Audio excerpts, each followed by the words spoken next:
Why do you look at me like I remind you of something you're trying to forget? The question came at 9 p.m. in an empty office, and Logan Reed's entire body went cold.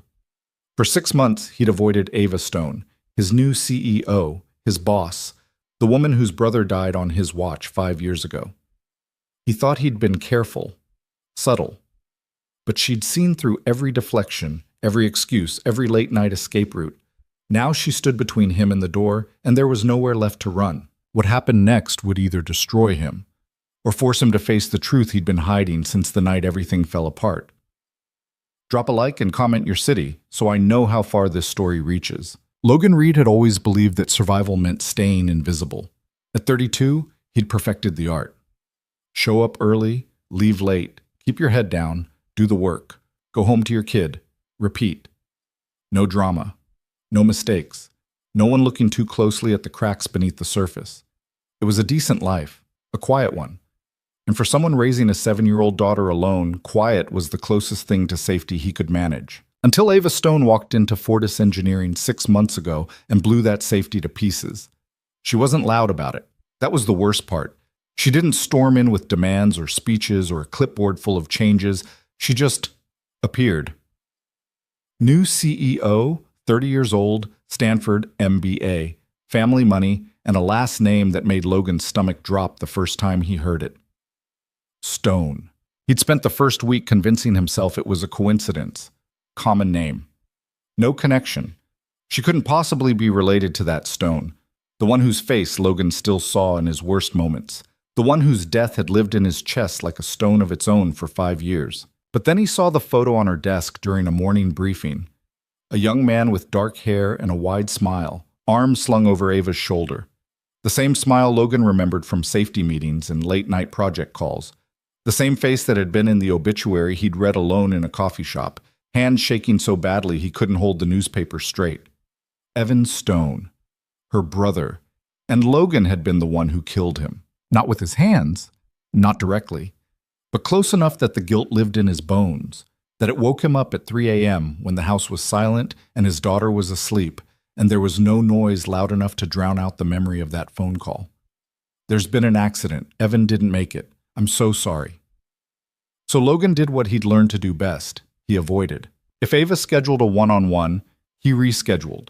If she asked him to present at a meeting, he delegated. If she walked into the break room, he found an urgent reason to be somewhere else. It wasn't smooth, it wasn't professional, but it was necessary because the alternative, standing in front of her, looking into eyes that might carry the same grief he did, was unthinkable. His coworkers noticed. "Dude, what's your problem with the new boss?" Marcus had asked one afternoon, leaning against Logan's cubicle with a coffee in hand. Marcus was one of the few people at Fortis who knew Logan beyond the work.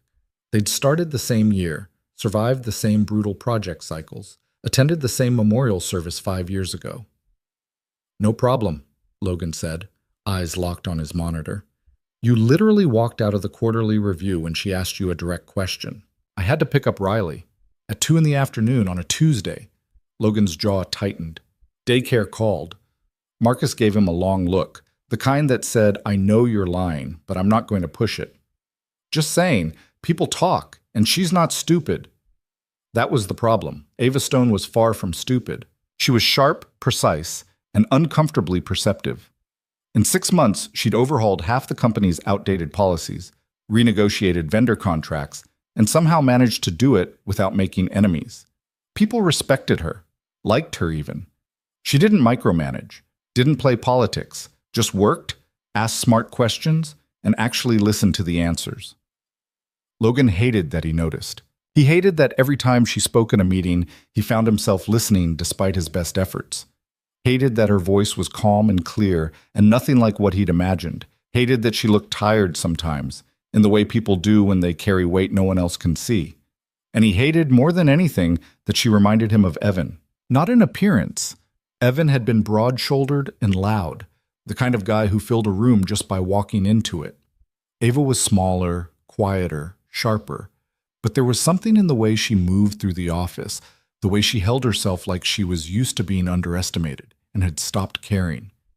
Evan had been like that too. The worst part was the small moments, the ones Logan couldn't predict or avoid. Like the Tuesday morning she'd stopped by his desk with a question about a client proposal, and he'd frozen mid-sentence because she tilted her head the exact same way Evan used to when he was thinking through a problem.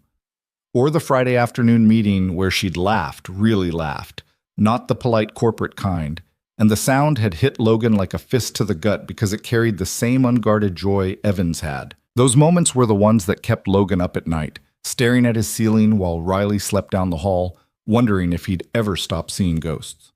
By month 4, Logan's avoidance had become a routine. He knew her schedule, knew which meetings she'd attend, which floors she'd visit, which times of day she'd be locked in her office. He planned his days around hers like a game of chess, where the goal was never to be in the same room. It worked. Until it didn't. The cracks started showing in small ways. There was the project review where Logan had delegated his presentation to Marcus for the 3rd time, and he'd caught Ava watching him from across the conference room with an expression he couldn't read. There was the company-wide email about updated safety protocols, policies that looked suspiciously similar to the ones Logan had drafted 5 years ago and watched get buried in bureaucracy. And he'd wondered if she knew, if she'd found those old proposals in some archived file. There was the morning she'd walked past his cubicle and paused, just for a second, like she wanted to say something. Logan had kept his eyes on his screen, fingers frozen over his keyboard, barely breathing until he heard her footsteps continue down the hall. He was losing ground. He knew it, but he didn't know how to stop. The thing was, Logan had gotten good at compartmentalizing. Work was work. Home was home. The past was a locked box he only opened in the dark. Alone. When there was no one around to see him fall apart, Riley was his anchor. Had been since the day she was born, red-faced and screaming, and the nurse had placed her in his arms while his ex-wife signed the papers that would make their separation official before their daughter was even a week old. He'd been 25, terrified, and completely unprepared. But he'd figured it out. Single dad wasn't a role he'd planned for, but it was the one he'd gotten, and he'd learned to make it work. Breakfast before school. Packed lunches with the crusts cut off because Riley insisted sandwiches tasted better that way. Homework at the kitchen table, bedtime stories about dinosaurs and astronauts, parent-teacher conferences where he was usually the only father in a sea of mothers. It was a good life. A simple one. And Logan had convinced himself that was enough. But then Evan had died, and something in Logan had broken in a way he couldn't fix. The guilt had seeped into everything. His work, his sleep, his ability to look at himself in the mirror without seeing a killer staring back. He'd started therapy for a while, sat in an office with beige walls, and talked to a woman with kind eyes about survivor's guilt and accountability and forgiveness. It hadn't helped, because the truth was, Logan didn't want forgiveness. He wanted to go back, wanted to tell his younger self to say no, to push back harder, to put his foot down, and refuse to sign off on a schedule that put profit over people. But he couldn't. So he'd done the next best thing. He'd made himself small, kept his head down, worked hard enough to be valuable but not visible, raised his daughter and pretended the rest of the world didn't exist. And it had worked. Until Ava. The day everything changed started normal enough. Logan woke up at 6, got Riley ready for school, dropped her off with a kiss on the forehead and a reminder that he'd pick her up after art class. He grabbed coffee from the shop on the corner. Black, no sugar, because he'd given up on things tasting good a long time ago, and made it to the office by 7:30. The building was mostly empty at that hour. Logan liked it that way. Liked the quiet hum of the HVAC system, the way his footsteps echoed in the stairwell, the sense that he had the place to himself for just a little while. He settled into his cubicle, pulled up his project files, and lost himself in work. By 8, the office started filling up. Voices in the hallways, the smell of burnt coffee from the break room, the steady click of keyboards, and the occasional burst of laughter from the sales team on the other side of the floor. Logan kept his head down. The morning passed in a blur of emails and spreadsheets. At noon, Marcus stopped by with takeout. "You eat yet?" Logan glanced up. "I'm good." That's not an answer. Marcus dropped a container of pad thai on Logan's desk. "Eat. You look like hell." "Thanks." "I'm serious. When's the last time you slept?" Logan shrugged. "Riley had a nightmare. We were up late." It wasn't a lie. Riley had woken up around 2, crying about monsters under her bed. Logan had spent an hour sitting on her floor, holding her hand until she fell back asleep. But that wasn't why he looked tired. Marcus pulled up a chair. You still avoiding the boss? I'm not avoiding anyone. Right. That's why you've rescheduled your check-in with her 4 times. I've been busy. Logan, Marcus's voice dropped. I know this is hard, but you can't keep doing this. Doing what? Running. Whatever happened with Evan? Don't. Logan's voice came out sharper than he intended. Just don't. Marcus held up his hands. Okay, just think about it. She's not going anywhere, and neither are you. So at some point, you're going to have to deal with it. Logan didn't respond, just stared at his screen until Marcus sighed and left. The afternoon dragged on. Logan sat through 2 meetings, contributed the bare minimum, and counted down the hours until he could leave. By 5, the office started emptying out. By 6, most people were gone. Logan stayed. He always stayed late on Thursdays. Riley had art class until 7, which gave him an extra couple of hours to catch up on work without distractions. It was one of the few times during the week he didn't feel like he was constantly behind. By 8, the building was nearly silent. Logan stretched in his chair, rubbed his eyes, and tried to focus on the timeline in front of him. The project was due in 2 weeks, and they were already behind schedule. Nothing new. Fortis was always behind schedule. But this one mattered. Big client, big contract, the kind of thing that could make or break the quarter. He was so focused on the numbers that he didn't hear the footsteps until they stopped right behind him. Logan, he flinched, hard enough that his knee slammed into the underside of his desk. Pain shot up his leg, but he barely felt it because his entire body had gone cold. He turned slowly. Ava Stone stood 3 feet away, arms crossed, wearing a navy blazer and jeans. Her expression was calm, unreadable. Miss Stone? Logan's voice sounded strangled even to his own ears. I didn't know you were still here. I could say the same about you. Just catching up on some work? At 8 o'clock on a Thursday. Yeah. She didn't move, didn't blink, just looked at him with those dark, steady eyes, and Logan felt like every defense he'd built over the past 6 months was crumbling under the weight of her gaze. You've been avoiding me, she said. Not a question, a statement. Logan's throat tightened. I've been busy. For 6 months? It's been a busy 6 months. Logan. Her voice was quiet, but there was steel underneath. I'm not stupid, and I'm not blind. So let's skip the part where you lie to me and get to the part where you tell me what's actually going on. His heart was pounding. He could feel sweat starting to bead at his hairline. He stood up because sitting made him feel trapped, but standing didn't help. She was still too close, still too calm. I need to go, he said. Riley is at art class until 7:30, Ava finished.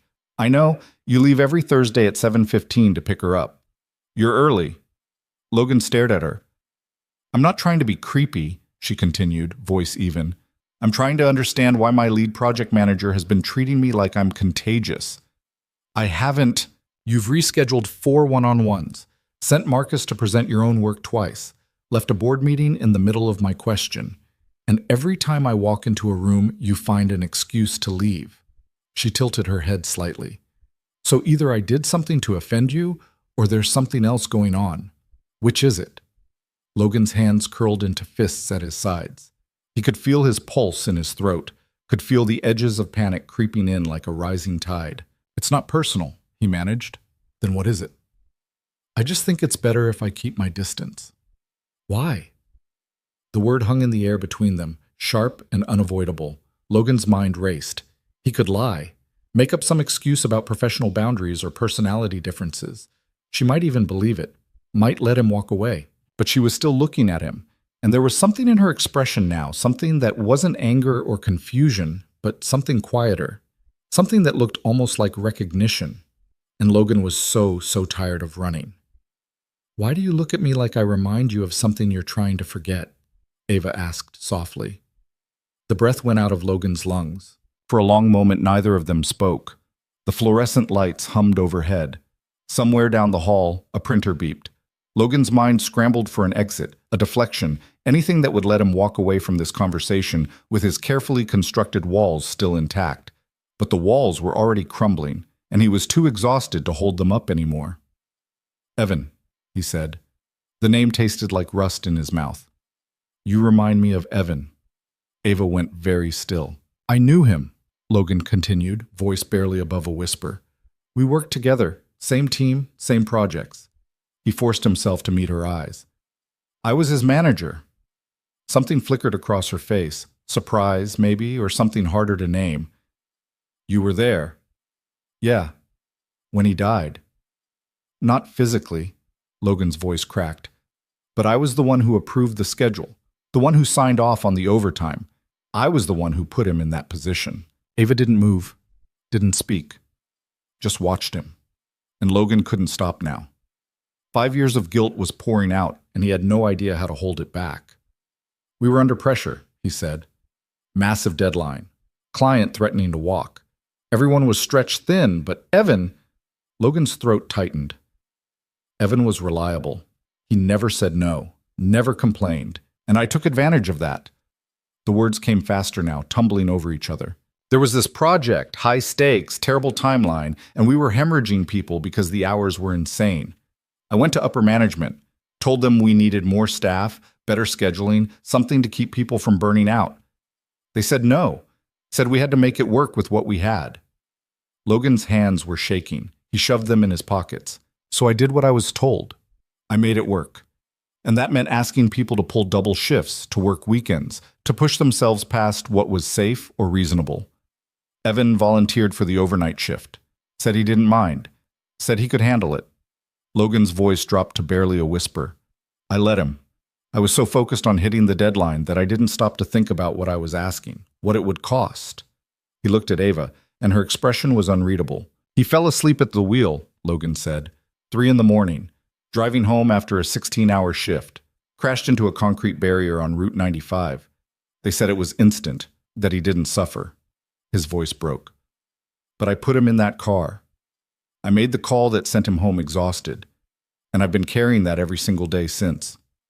The silence that followed was deafening. Logan waited for the anger, the accusations, the moment she'd tell him to get out, to pack his things, to never show his face here again. Instead, Ava took a slow, measured breath. I know, she said. Logan blinked. What? I know who you are.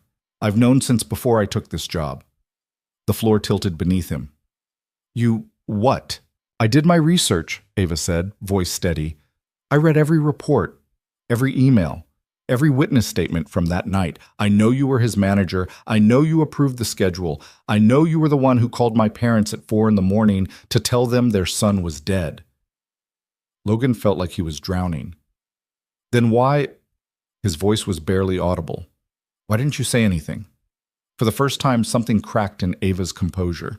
Just a flicker, but enough. Because I wanted to see if you'd run, she said quietly. What? I wanted to see if you'd face me, if you'd own what happened, or if you'd do exactly what you've been doing, hiding, avoiding, pretending I didn't exist. She looked away. I needed to know what kind of man you were.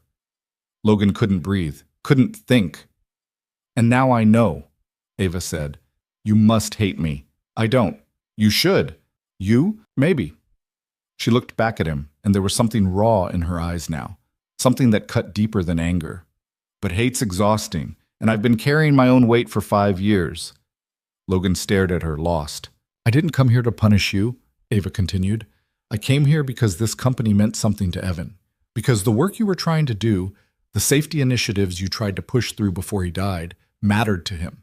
And when I saw your name in those files, saw what you'd been fighting for, I realized something. Logan's heart hammered against his ribs. You weren't the villain, Ava said. You were just another person trying to survive a system that didn't care about anything except the bottom line. I signed off on it, Logan said desperately. I made the call. And I told him to take the shift. The words hit like a punch to the chest. Logan froze. What? Ava's jaw tightened, her hands clenched into fists at her sides. Evan called me that night, she said, around midnight. He was exhausted, said he wasn't sure he should drive home, that maybe he should just sleep in his car in the parking lot until morning.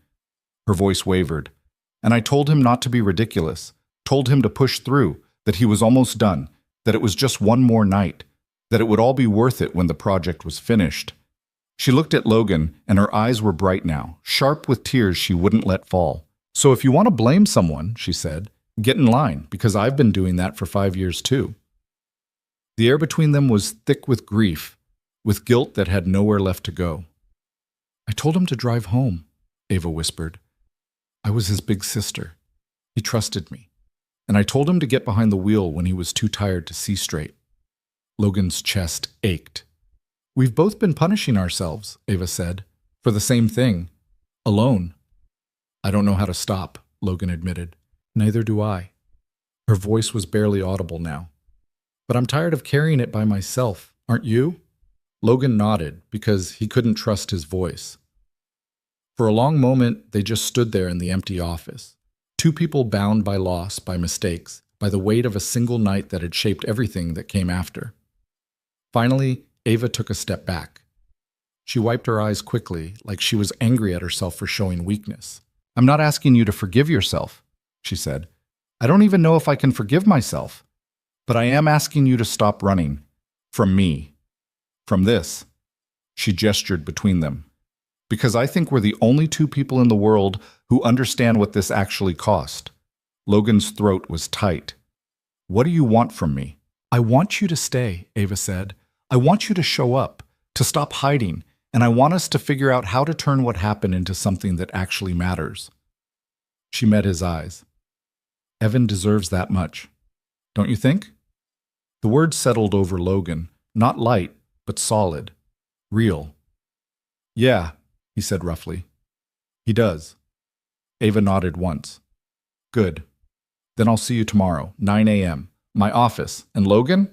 He looked at her. "Don't reschedule." She turned and walked toward the elevator, her footsteps echoing in the empty hallway. Logan watched her go, his chest tight, his hands still shaking. When the elevator doors closed, he sank back into his chair and dropped his head into his hands. For the first time in 5 years, Logan let himself cry. Not because the guilt was gone.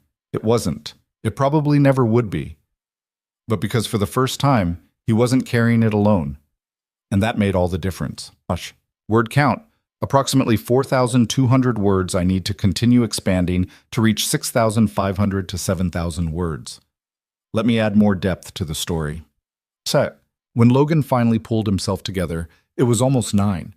He'd missed Riley's pickup time by nearly an hour. Panic shot through him as he grabbed his phone. 3 missed calls from the art studio. 2 voicemails. He was already dialing back as he ran for the elevator, his heart hammering with a different kind of guilt now. "Logan?" The voice on the other end was patient. Mrs. Chen had been Riley's art teacher for 2 years. She'd seen him late before. "She's fine. We're just finishing up cleanup, but you might want to hurry." "I'm so sorry. I'm on my way. 10 minutes. "Take your time. She's drawing." The drive across town felt endless. Logan gripped the steering wheel too tight, his knuckles white, his mind still spinning from the conversation with Ava. Every word she'd said played on repeat.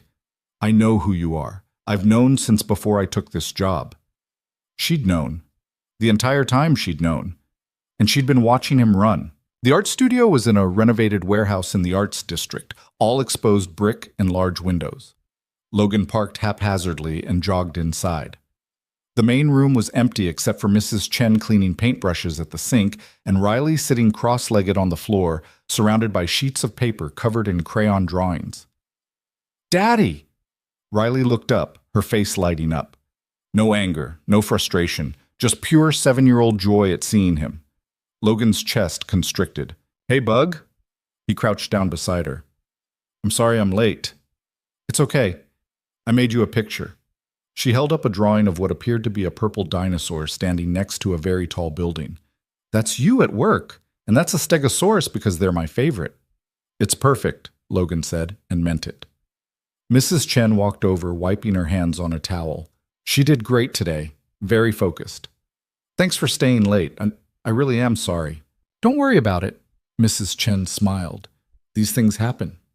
But they shouldn't, Logan thought as he gathered Riley's backpack and art supplies. Not with him.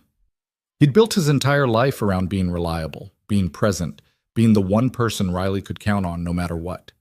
And tonight he'd led a conversation with his boss with the sister of a man he'd killed, throw him so completely off balance that he'd forgotten his own daughter. In the car, Riley chattered about her day, something about a boy named Mason who ate paste, something about a new dinosaur book the school library got.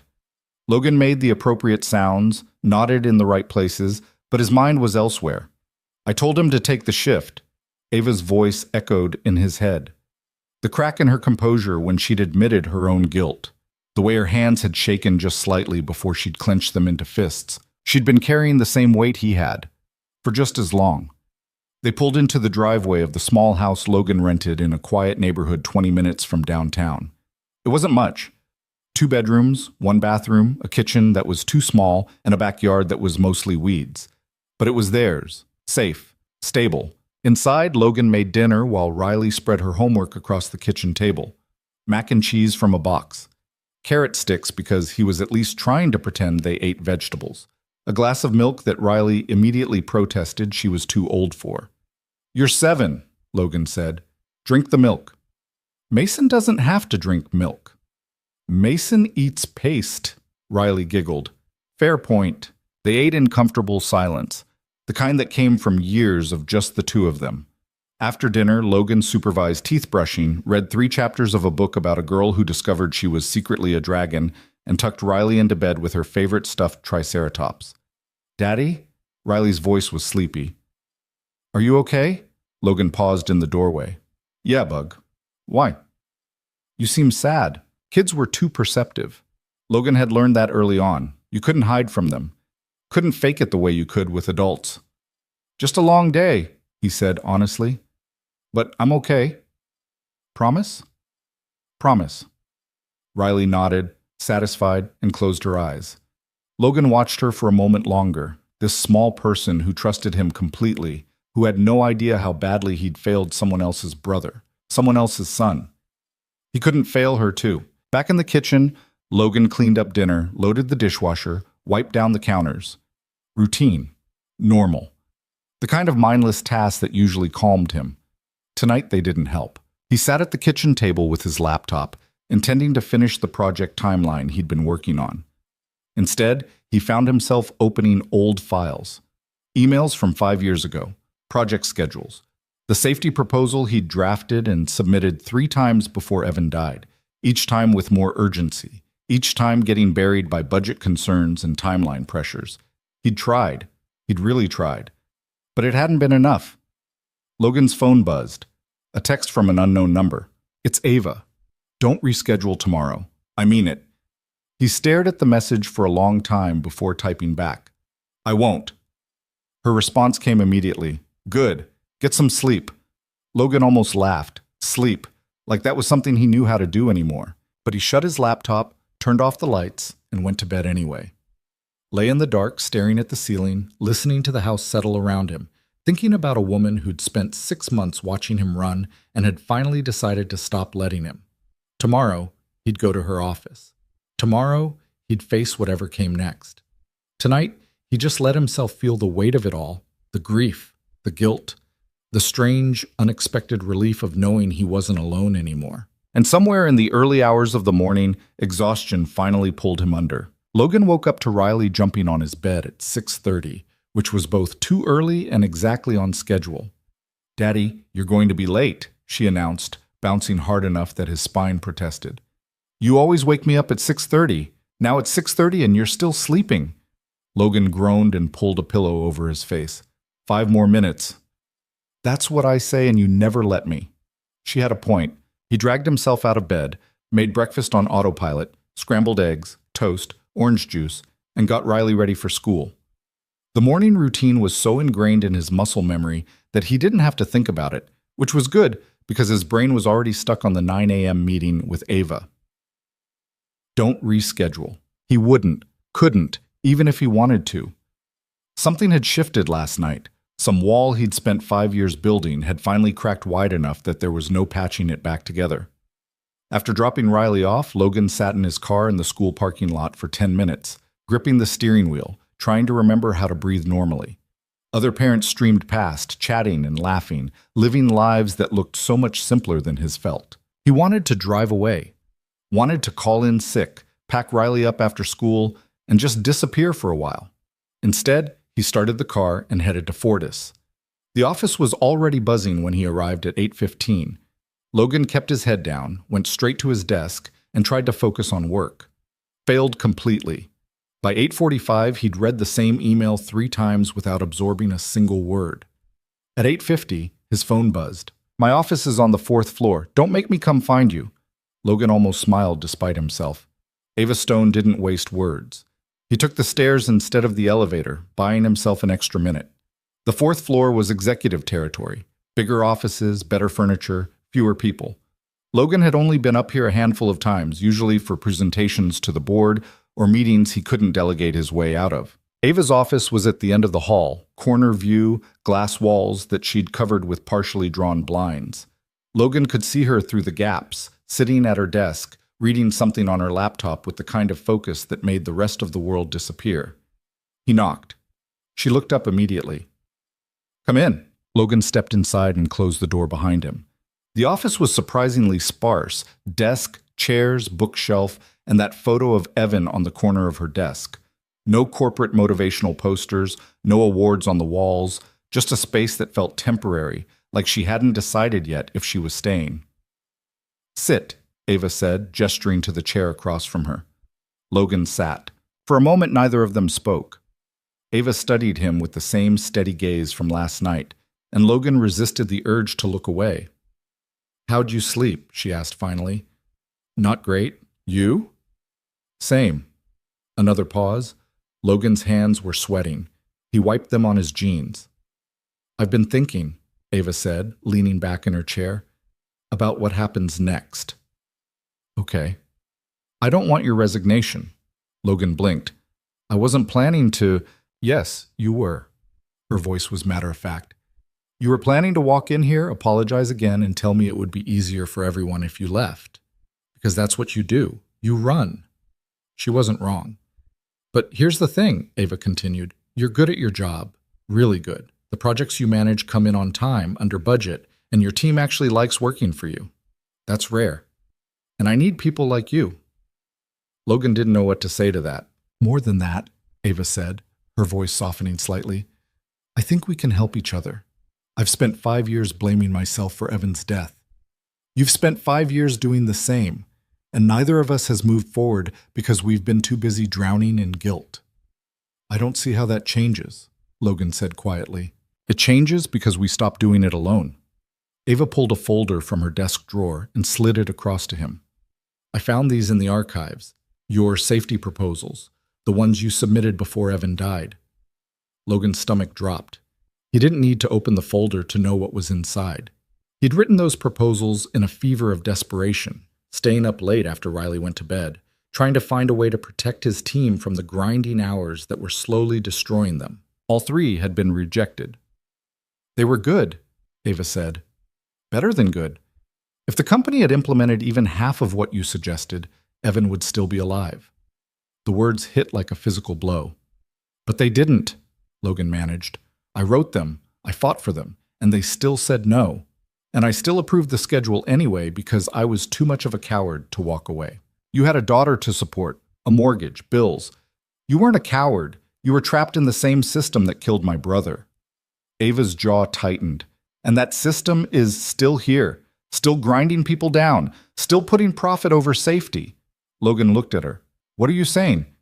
"I'm saying I want to change it, and I want your help." The proposal Ava laid out over the next hour was ambitious, bordering on reckless. She wanted to overhaul Fortis's entire approach to project management.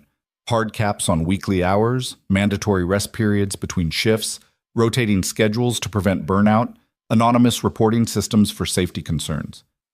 Everything Logan had asked for 5 years ago and more. "The board will never approve it," Logan said when she finished. "It'll cost too much. Slow down production.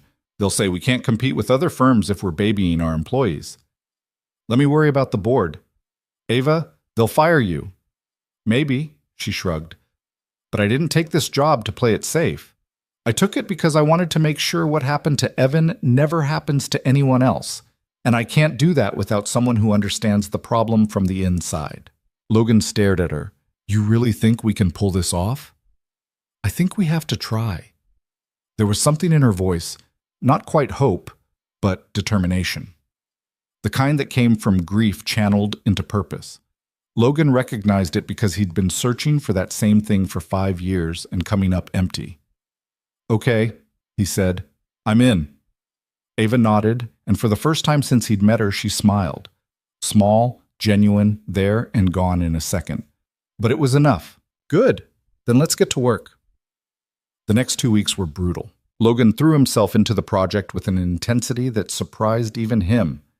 He and Ava met almost daily, sometimes in her office, sometimes in conference rooms, once in a coffee shop downtown when the office felt too suffocating.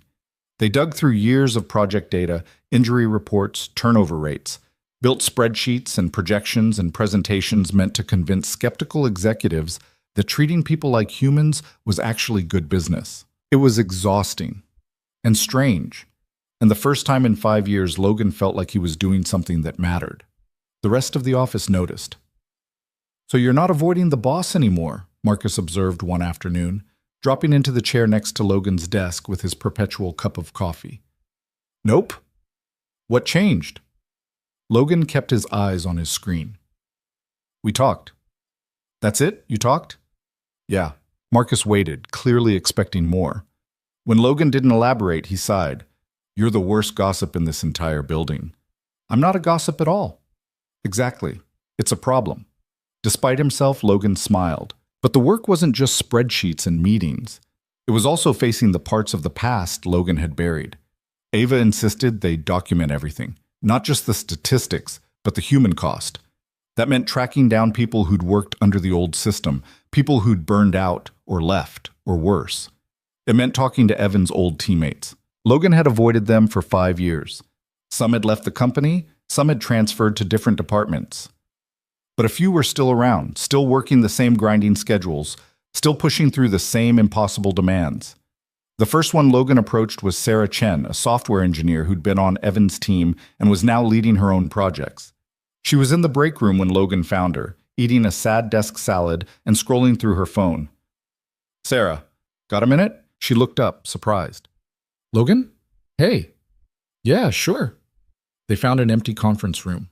Logan closed the door and immediately felt like he was about to jump off a cliff. "I wanted to ask you about something," he started, "about the Titan project, 5 years ago." Sarah's expression shifted. "What about it? You were there. You worked those same hours Evan did." Logan swallowed hard. "I'm putting together a proposal to change how we schedule projects. Make sure what happened to him doesn't happen again, and I need to understand what it was actually like. From someone who lived through it." Sarah was quiet for a long moment. Then she set down her fork. "It was hell," she said simply. "We were working 70, 80-hour weeks for months. People were falling asleep at their desks, making stupid mistakes because we were too tired to think straight. I remember one guy, Ben, I think his name was. He fell asleep standing up in the bathroom, just completely passed out." Logan felt sick. "We kept saying something had to give," Sarah continued, "that someone was going to get hurt. But the deadlines kept coming, and the client kept demanding more, and management kept saying, just a little longer, just push through, we're almost done." She looked at Logan directly. Evan was a good guy. He wanted to help, wanted to prove himself. And the company used that until there was nothing left. "I'm sorry," Logan said. "I should have fought harder. Should have done more." "You did fight," Sarah interrupted. "I saw the emails, the proposals you sent up the chain. You tried to protect us, but you were one person up against a whole system that didn't care." She paused. "We didn't blame you, Logan.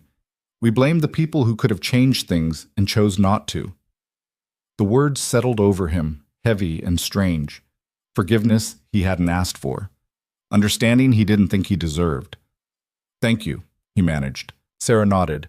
"Whatever you're trying to do now, I hope it works.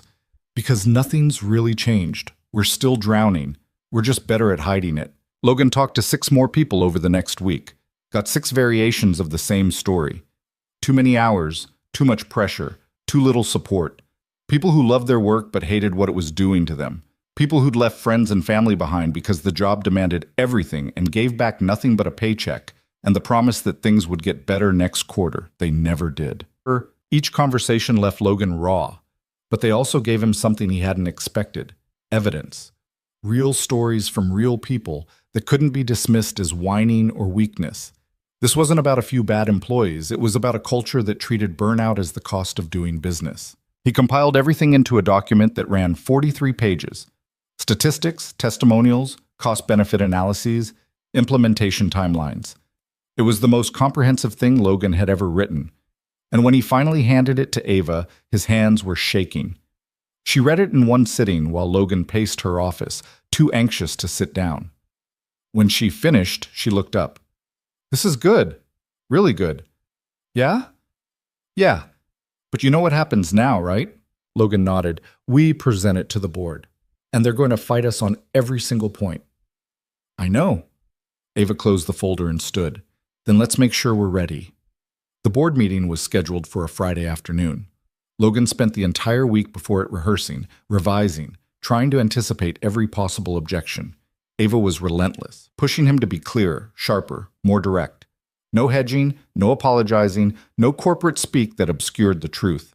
"They're going to try to dismiss this as idealistic," she said during one practice session. "They're going to say it's too expensive, too complicated, too risky. And you need to be ready to call that what it is, an excuse to keep exploiting people." "That's not exactly diplomatic," Logan pointed out. "Good. I'm tired of diplomacy." By Thursday night, Logan felt as ready as he was ever going to be. He picked Riley up from school, made dinner, helped with homework, and tried to act like everything was normal. But Riley knew him too well. "You're nervous," she said at bedtime. "A little." "About what?" Logan hesitated. He'd never told Riley about Evan, hadn't known how to explain that sometimes people died because other people made bad choices, and that her dad was one of those people. She was 7. She shouldn't have to carry that weight, but she was also smart, and she deserved something closer to the truth. "I'm trying to fix something at work," he said carefully. "Something I should have fixed a long time ago, and I'm worried I'll mess it up." Riley considered this. "But you're trying now, right?" "Yeah." "Then that's what matters." Logan kissed her forehead. "When'd you get so wise?" "I'm 7. I've learned a lot." Friday morning arrived too fast. Logan put on his best suit, the one he saved for client presentations and funerals, and drove to the office with his stomach in knots. Ava met him outside the boardroom at 2 o'clock. "Ready?" she asked. "No." "Good. Me neither." She straightened his tie. "Just remember, we're not asking permission. We're telling them what's going to change." The boardroom was all dark wood and leather chairs built to intimidate. 8 executives sat around the table, most of them men in their 50s and 60s who'd been with the company since before Logan was born. They looked at him the way you'd look at an inconvenient insect. Ava took the head of the table. Logan stood beside the projector, remote in hand, trying not to sweat through his shirt. "Thank you for making time," Ava began. "We're here to discuss implementation of a new workplace safety and wellness initiative. Logan Reed, our lead project manager, has put together a comprehensive proposal." "Logan?" He clicked to the first slide, and then he started talking. He walked them through the data, injury rates, turnover costs, productivity losses from burnout, showed them the testimonials from employees who'd left or were considering it, explained the proposed changes and the projected costs, anticipated their objections and countered them before they could voice them. Halfway through, Richard Dawson, CFO, old guard, the kind of man who thought people were interchangeable parts, interrupted. "This is all very nice, Mr. Reed, but the bottom line is we're a business, not a charity. Our competitors aren't coddling their employees. If we implement these restrictions, we'll lose contracts to firms that can move faster and deliver cheaper." Logan had expected this, had practiced his response a dozen times, but what came out wasn't rehearsed. 5 years ago, Logan said, a man named Evan Stone died driving home from one of our projects. He was 26. He'd worked a 16-hour shift because we told him we needed him to, because hitting a deadline was more important than his safety. And when he crashed his car into a concrete barrier at 3 in the morning, we sent flowers to the funeral and moved on. The room went silent. "I approved that schedule," Logan continued, his voice steady now. "I signed off on it because I was trying to save the project, and I've spent 5 years wishing I'd had the guts to say no, to tell you that what you were asking wasn't sustainable, that people matter more than deadlines." He looked directly at Dawson. "So yes, we're a business, But we're a business that's built on human beings who have families and lives and limits. And if we keep treating them like machines, we're going to keep losing good people. Some of them to other jobs, some of them to burnout, and some of them, his voice caught, some of them will lose permanently. Is that really the legacy you want? No one spoke. Ava stood. The proposal is comprehensive and financially sound. Implementation begins next quarter with or without your approval. But I'd rather do this together than make it a fight. She looked around the table. Anyone have questions? Richard Dawson leaned back in his chair, studying Logan with an expression somewhere between annoyance and grudging respect.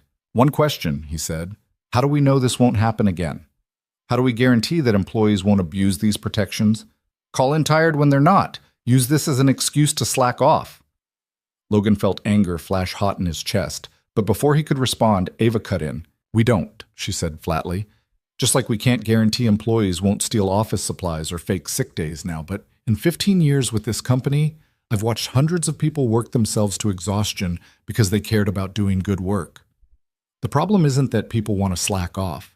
The problem is we've built a culture where asking for help feels like failure. She paused, letting that sink in. So we're going to trust our people. And if someone abuses that trust, we'll deal with it the way we deal with any other misconduct. But we're not going to keep sacrificing good employees because we're afraid of a few bad actors. The room was quiet for a long moment. Then Patricia Vance, head of operations, spoke up. I'd like to see a phased rollout. Start with one department, measure results, scale if it works. That's reasonable, Ava said. And quarterly reviews, added someone else. Make sure this doesn't tank productivity. Already in the proposal. One by one, the executives weighed in. Some skeptical, some cautiously supportive, none outright opposed.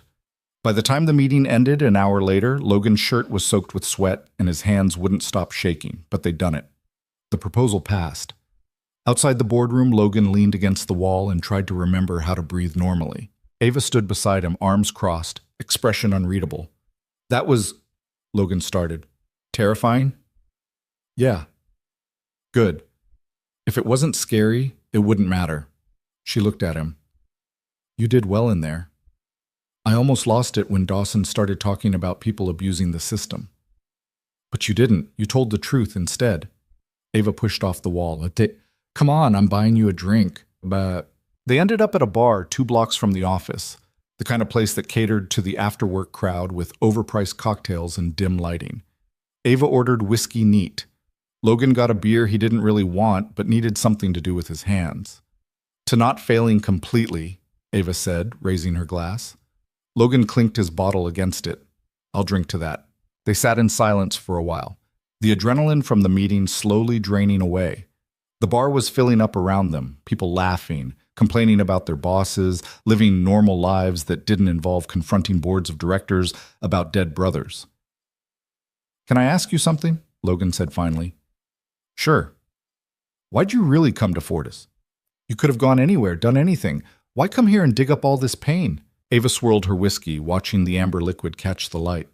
Because I was tired of running, she said quietly. After Evan died, I threw myself into work, got my MBA, took a job in consulting, moved across the country. Told myself I was moving forward, but really I was just running away from the fact that my little brother was gone and I'd never said goodbye. She took a sip. Eventually I realized I had 2 choices. I could keep running for the rest of my life, or I could turn around and face it, try to make something good come from something awful. She looked at Logan. So here I am. That's brave, Logan said. It's terrifying. Those aren't mutually exclusive. Ava smiled slightly. No, I guess they're not. They talked until the bar got too loud and Logan needed to get home to Riley. Outside, the evening air was cool, the city settling into its nighttime rhythm. Thank you, Logan said, for today, for all of this. Don't thank me yet. We've still got implementation to deal with, and I guarantee Dawson's going to make our lives difficult every step of the way. Looking forward to it. Ava laughed, a real laugh, surprised and genuine. You're weird, Logan Reed. Yeah, I've been told. He drove home through familiar streets, past familiar landmarks, but everything felt slightly different. Lighter, maybe. Like something that had been pressing on his chest for 5 years had finally eased just enough to let him breathe. At home, Riley was already asleep, and the babysitter reported no problems. Logan paid her, locked up, and checked on his daughter. She was sprawled across her bed, one arm flung over her stuffed triceratops, hair everywhere. Logan pulled the blanket up over her shoulders and kissed her forehead. "We did something good today, Bug," he whispered. "I think Evan would have liked it."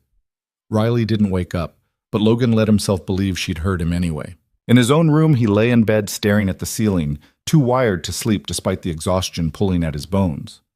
He thought about the meeting, about Ava's face when the board finally voted yes, about Sarah Chen telling him they didn't blame him, that he'd tried. For 5 years, Logan had believed he was irredeemable, that what happened to Evan had permanently marked him as someone who failed when it mattered most. But maybe that wasn't the whole story. Maybe he'd been doing the best he could in an impossible situation. Maybe the real failure belonged to a system that forced people to choose between their livelihood and their humanity. And maybe, just maybe, he was allowed to start forgiving himself. The thought felt fragile, dangerous, like if he held onto it too tightly, it would shatter. But for the first time in 5 years, Logan let himself sit with it anyway. And eventually, finally, he slept. The email came 3 weeks later at 7 in the morning, while Logan was making Riley's lunch. Subject line, Titan Project, Anniversary Memorial. Your attendance requested. Logan's hand froze over the bread bag. He'd forgotten. Or maybe he'd deliberately not remembered. 5 years ago today, Evan Stone had died on a highway at 3 in the morning, and apparently someone in HR had decided this was worth commemorating. He opened the email with dread pooling in his stomach. In honor of those we've lost, Fortis Engineering invites all staff to a brief memorial service at 10 a.m. in Conference Room A. Light refreshments will be provided. Logan deleted it immediately, then felt guilty and pulled it back from the trash. "Daddy, you're squishing my sandwich." He looked down. His hand was pressed flat against Riley's turkey and cheese, compressing it into a dense, unappetizing disc. "Sorry, Bug." He tried to reshape it, failed, and started over with fresh bread. Riley watched him with the unnerving perceptiveness of a 7-year-old who'd learned to read her father's moods before she could read books. "Are you sad again?" "Just distracted." "That's what you say when you're sad." Logan sighed and crouched down to her level. "You're too smart for your own good, you know that?" "Grandma says I get it from you." "Grandma's generous." He tucked a strand of hair behind Riley's ear. "I'm okay, promise. Just thinking about work stuff." Riley seemed to accept this, which meant Logan was either getting better at lying or she was getting better at pretending to believe him. Neither option felt great. At school drop-off, Riley hugged him extra tight before running to join her friends. Logan watched her go, ponytail bouncing, light-up sneakers flashing with each step. She was so unbothered by the weight he carried. So free. He wanted to keep it that way. The drive to Fortis took 20 minutes through morning traffic. Logan spent it trying to decide if he'd go to the memorial. On one hand, skipping it felt cowardly. On the other hand, sitting through some sanitized corporate remembrance where they'd probably talk about Evan like he was a cautionary tale instead of a person seemed worse than cowardly. It seemed dishonest. He was still debating when he walked into the office and found Ava waiting by his desk. "You got the email," she said. Not a question. "Yeah." "You going?" Logan set his bag down. "I don't know. Are you?" "I have to. They asked me to speak." Her jaw was tight. HR thought it would be meaningful if family participated. "That's manipulative?" "Yeah." Ava crossed her arms. "But I'm doing it anyway, because if I don't, they'll turn Evan into some generic tragedy. And he deserves better than that." Logan understood that. Had spent 5 years wishing he could do something, anything, to honor Evan beyond the crushing guilt that made it hard to breathe some days. "Okay," he said. "I'll go." "You don't have to." "I know."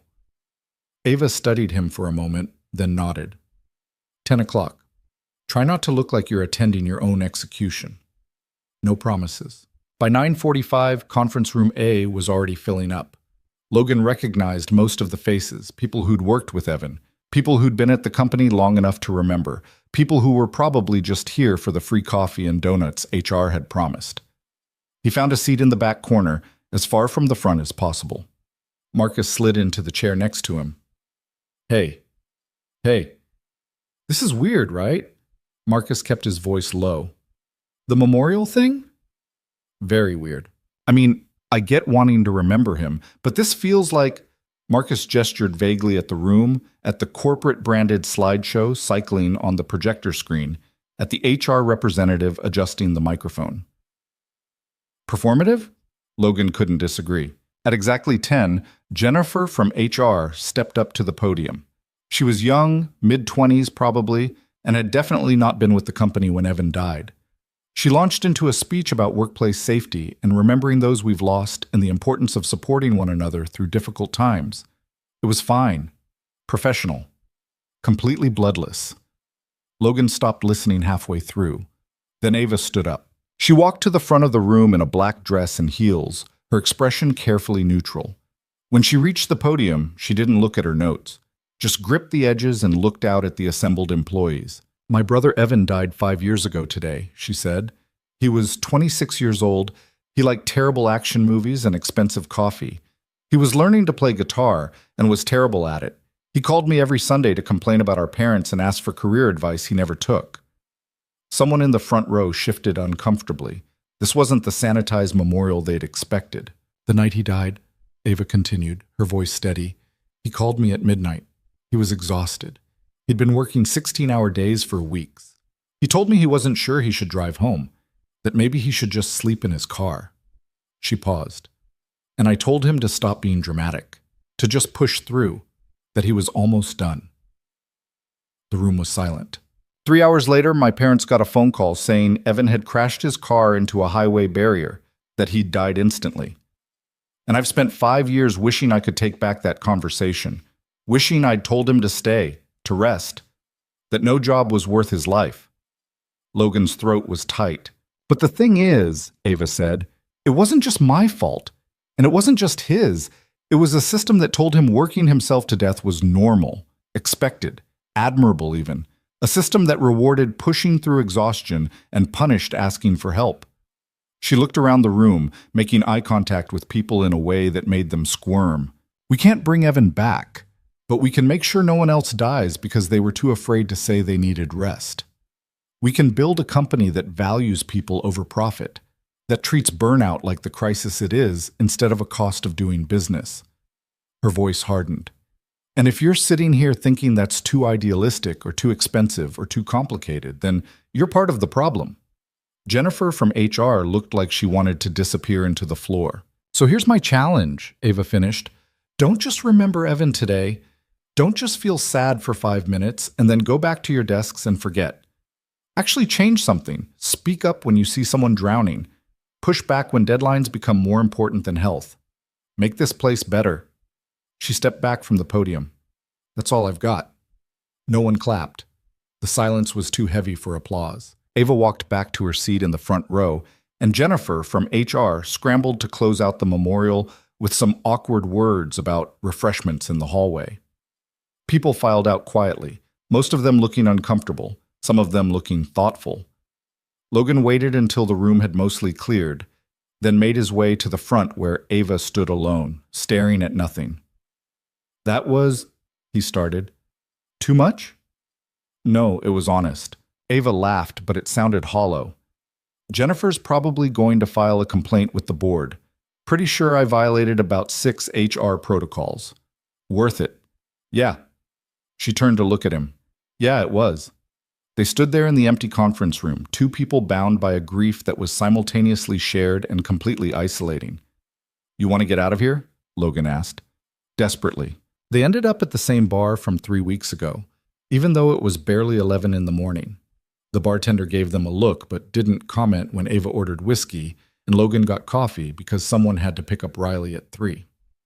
I hate those things, Ava said, staring into her glass. Corporate memorials, they sanitize everything, make it palatable. Like Evan was just a statistic instead of a person. You made sure people remembered he was a person.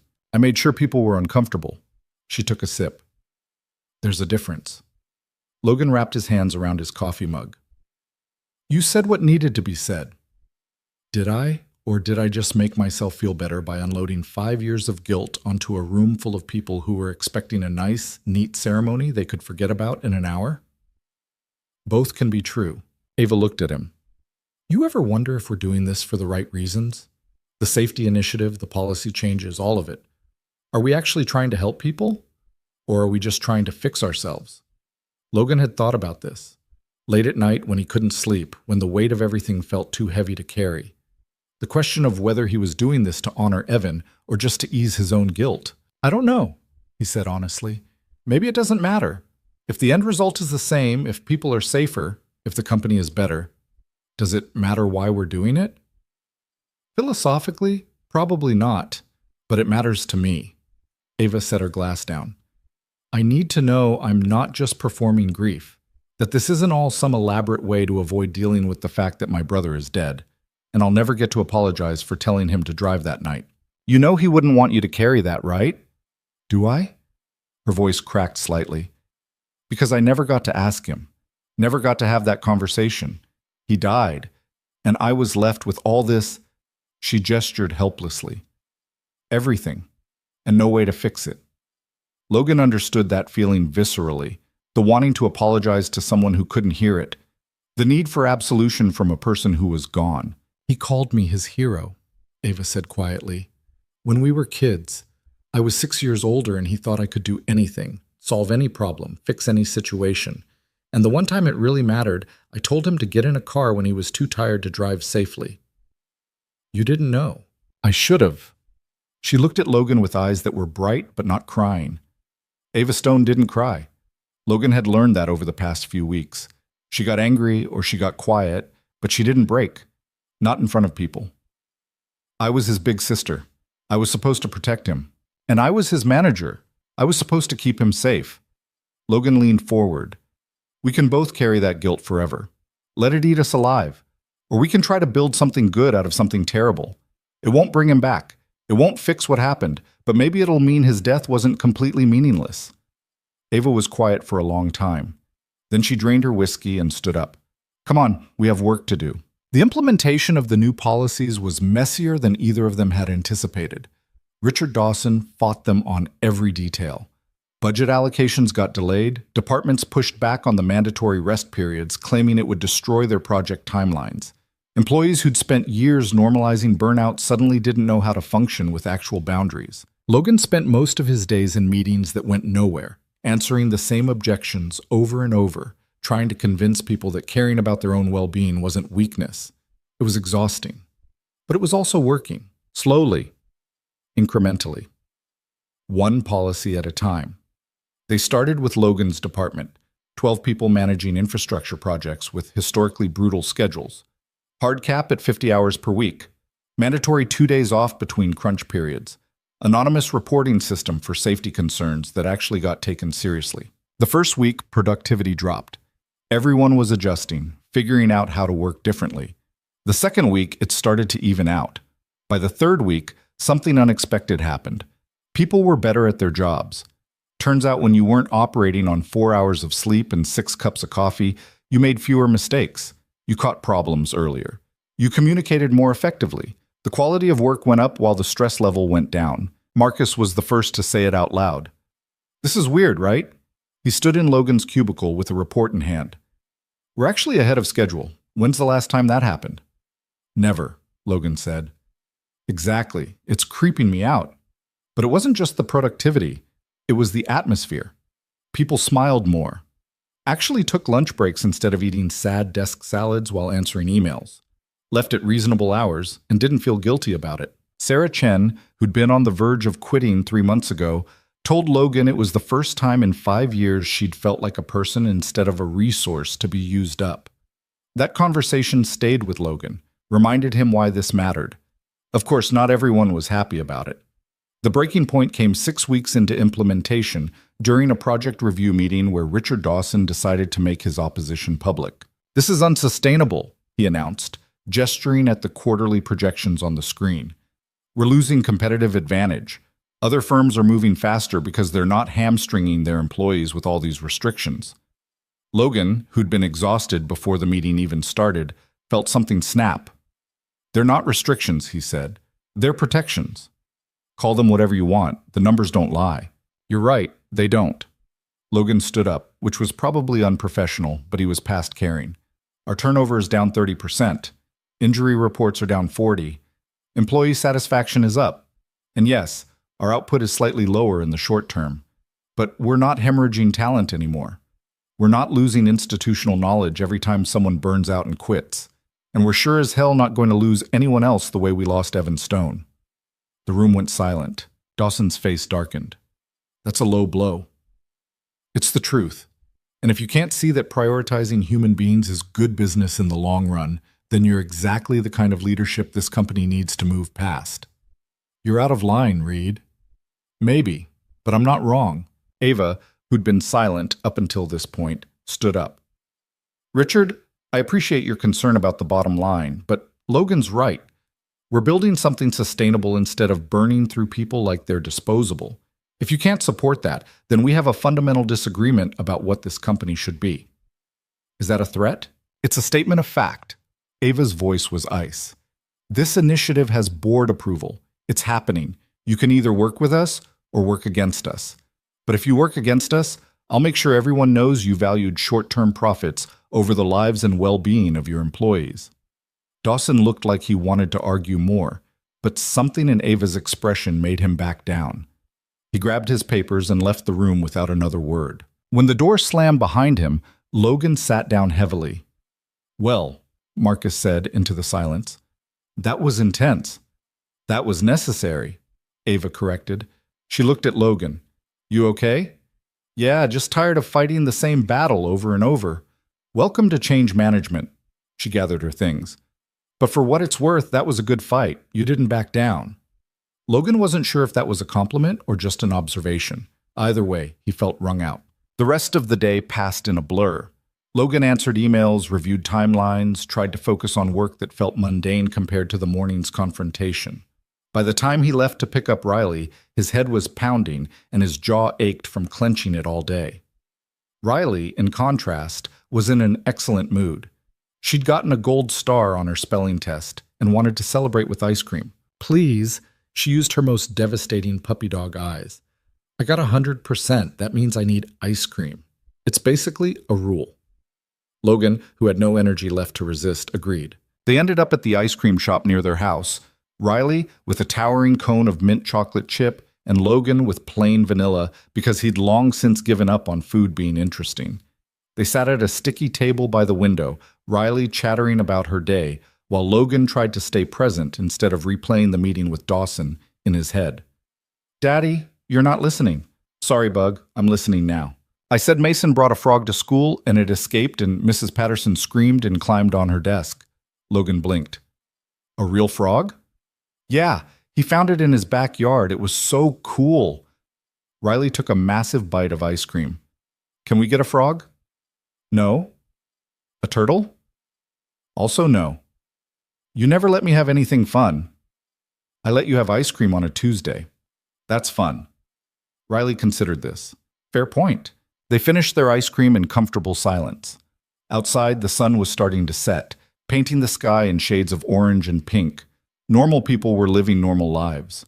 Coming home from normal jobs, having normal problems that didn't involve dead colleagues and corporate battles and guilt that never quite went away. Logan envied them. Daddy? Riley's voice was quieter now. Are you happy? The question caught him off guard. What do you mean? I mean like, she struggled to find the words. You work really hard, and sometimes you're sad, and I just wondered if you're happy. Logan's throat tightened. How did you explain to a 7-year-old that happiness wasn't binary? That you could be sad about something that happened years ago and still find joy in mint chocolate chip ice cream and gold stars on spelling tests? I'm happy when I'm with you, he said, which was true. And I'm working on being happy other times too. It's just taking a while. Riley seemed to accept this. Okay, but if you need help being happy, I can tell you jokes. I learned a really good one about a chicken. Hit me. Why did the chicken go to the seance? I don't know. Why? To talk to the other side. Riley dissolved into giggles at her own joke. Logan laughed too, and it felt good. Real. Like maybe happiness wasn't some distant thing he had to earn, but something that existed in small moments between the hard ones. They drove home as the sky darkened, Riley singing along to the radio, Logan letting himself exist in this moment instead of the past or the future. At home, he made dinner, supervised homework, read bedtime stories about dragons who were secretly detectives. When Riley finally fell asleep, Logan sat in his kitchen with his laptop open, reviewing the latest implementation reports. The policies were working, slowly but measurably. People were healthier, happier, more productive. It should have felt like enough. But Logan couldn't shake the feeling that they were still missing something. That all the policy changes in the world couldn't fix the deeper problem. That they'd built a culture where people like Evan felt like they had to say yes, had to push through, had to prove they were worth keeping. His phone buzzed. A text from Ava. Still awake? Unfortunately. You? Can't sleep. Keep thinking about Dawson, about whether we're actually changing anything or just rearranging deck chairs. Logan understood that completely. You want to talk about it? Not really, but probably should. Coffee tomorrow morning? Before work? Yeah, the usual place. 6:30? I'll be there.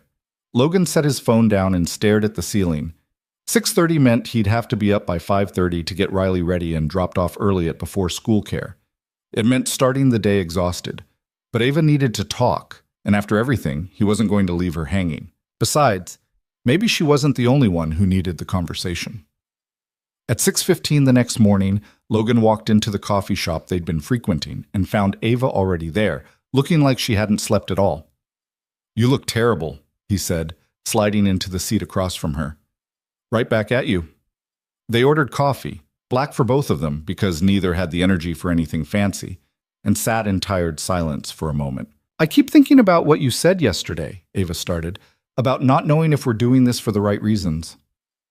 And I don't think I'll ever know. I don't think there's a version of this where I can separate grief from purpose, from guilt. They're all tangled up together. She wrapped her hands around her mug. But maybe that's okay. Maybe the fact that it matters enough to keep me up at night means I'm doing it for real reasons, even if they're messy ones. Logan nodded slowly. I've been thinking about Evan a lot lately. Not just the accident, but who he was before, what he cared about. And I think... He paused, trying to find the right words. I think he'd want us to do this, even if our reasons aren't perfect, even if we're doing it partly for ourselves. He cared about people, about fairness. And this is fair. You think so? Yeah, I do. Ava was quiet for a long moment, staring into her coffee like it held answers. Then she looked up at Logan with an expression he'd never seen before, something vulnerable and uncertain and almost hopeful. Thank you, she said, for not letting me do this alone. Same, Logan said. I don't think I could have done any of this without you. They sat there as the coffee shop filled up around them, the morning rush of people getting caffeinated before facing their days. Neither of them had solutions. Neither of them had figured out how to let go of the guilt they carried. But they weren't carrying it alone anymore. And somehow, that made all the difference. 3 months after the memorial, Logan found himself in Ava's office at 8 p.m. on a Friday, surrounded by takeout containers and spreadsheets that refused to make sense, no matter how many times they rearranged the numbers.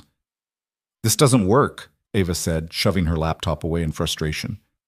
If we expand the pilot program to 3 more departments, we blow the quarterly budget. But if we don't expand, Dawson's going to use the limited scope as evidence it's not scalable. Logan rubbed his eyes. They'd been at this for 6 hours. What if we phase it differently? Roll out the overtime caps first, hold off on the expanded mental health benefits until Q3? Then we're half-assing it. People need both. I know. But half-assing it beats not doing it at all. Ava slumped back in her chair, looking as exhausted as Logan felt. Her hair was falling out of its usual neat bun, and there were dark circles under her eyes that no amount of coffee could fix. Over the past few months, Logan had watched her pour everything into this initiative. Nights, weekends, the kind of relentless focus that would have impressed him if it didn't worry him so much. When's the last time you took a day off? He asked. I don't know. June? Ava, it's October. I know what month it is. Do you? Because you just tried to schedule a meeting for the 32nd. She blinked at her calendar. Okay, that's fair. But I can't take time off right now, not when we're this close to getting board approval for expansion. You're going to burn out. I'm fine. You're eating dinner in your office at 8 p.m. on a Friday. That's the opposite of fine. Logan leaned forward. You can't build a culture that values rest if you're running yourself into the ground. That's different. How? Ava opened her mouth to argue, then closed it again. For a moment, she looked like she might actually admit he was right. Then her phone rang. She glanced at the screen and something in her expression shifted. I need to take this. Logan nodded and stepped out into the hallway, giving her privacy. Through the glass walls, he could see her pacing as she talked, one hand gesturing emphatically. Whatever the conversation was, it wasn't good. He was checking his own phone, a text from the babysitter saying Riley was already asleep, when Ava's door opened. My parents are in town, she said without preamble. They want to have dinner tomorrow. With me. The way she said it made it clear this wasn't a casual family meal. You don't sound excited. I'm not. We haven't exactly been on good terms since I took this job. She leaned against the doorframe. They think I'm obsessing over Evan's death instead of moving on. That coming here was self-destructive. What do you think? I think they might be right, but I'm doing it anyway. She looked at him. You ever do something you know is probably bad for you but can't stop because it's the only thing that makes sense? Logan thought about the 5 years he'd spent drowning in guilt, about the nights he couldn't sleep, about the way he'd built his entire life around avoiding this exact building until Ava forced him to face it. Yeah, he said. I get that. Ava studied him for a moment, then made a decision. Come with me. What? To dinner, tomorrow. Come with me. Logan stared at her. Why would I? Because my parents think I'm here alone, spiraling, fixating on the past. If they meet you, see that there's actually someone working on this with me. Someone who gets it. She stopped. I just don't want to do it alone. It was the vulnerability in that last sentence that got him. Ava Stone, who faced down hostile board members and budget cuts and Richard Dawson's constant undermining without flinching, didn't want to have dinner with her parents alone. Okay, Logan said. What time? The restaurant was the kind of place Logan would never normally go. White tablecloths, prefix menus, wine lists that probably cost more than his rent. He showed up 10 minutes early in the only dress shirt he owned that didn't have a stain on it, feeling completely out of place. Ava was already there, sitting at a corner table with two people who could only be her parents. Her father was tall and silver-haired, the kind of man who wore expensive suits like a second skin. Her mother was smaller, elegant, with Ava's sharp eyes and the same way of holding herself like she was bracing for impact. Logan. Ava stood when she saw him, and there was relief in her eyes. Mom, Dad, this is Logan Reed. He's the project manager I've been working with. Logan, these are my parents, Richard and Catherine Stone. Richard's handshake was firm to the point of aggressive. Catherine's was more reserved, her expression politely neutral in a way that made Logan think she'd already made up her mind about him. They sat. A waiter appeared immediately with menus and water. Logan felt like he was in a play where everyone knew their lines except him. So, Logan, Richard started once they'd ordered. Ava tells us you worked with our son. There it was. Less than 5 minutes in and they were already talking about Evan. Yes, sir. We were on the same team for about 8 months before Logan stopped. Before the accident. And now you're helping Ava with this workplace safety initiative. It wasn't phrased as a question, but Logan answered anyway. Yes, we're trying to make sure what happened to Evan doesn't happen to anyone else. Catherine set down her water glass. That's very noble. But Evan's death was 5 years ago. At some point, you have to accept that some things can't be fixed and move forward. Mom, Ava said quietly, I'm not trying to be cruel, sweetheart. I'm just worried about you. You're so focused on the past that you're not building a future. This is my future.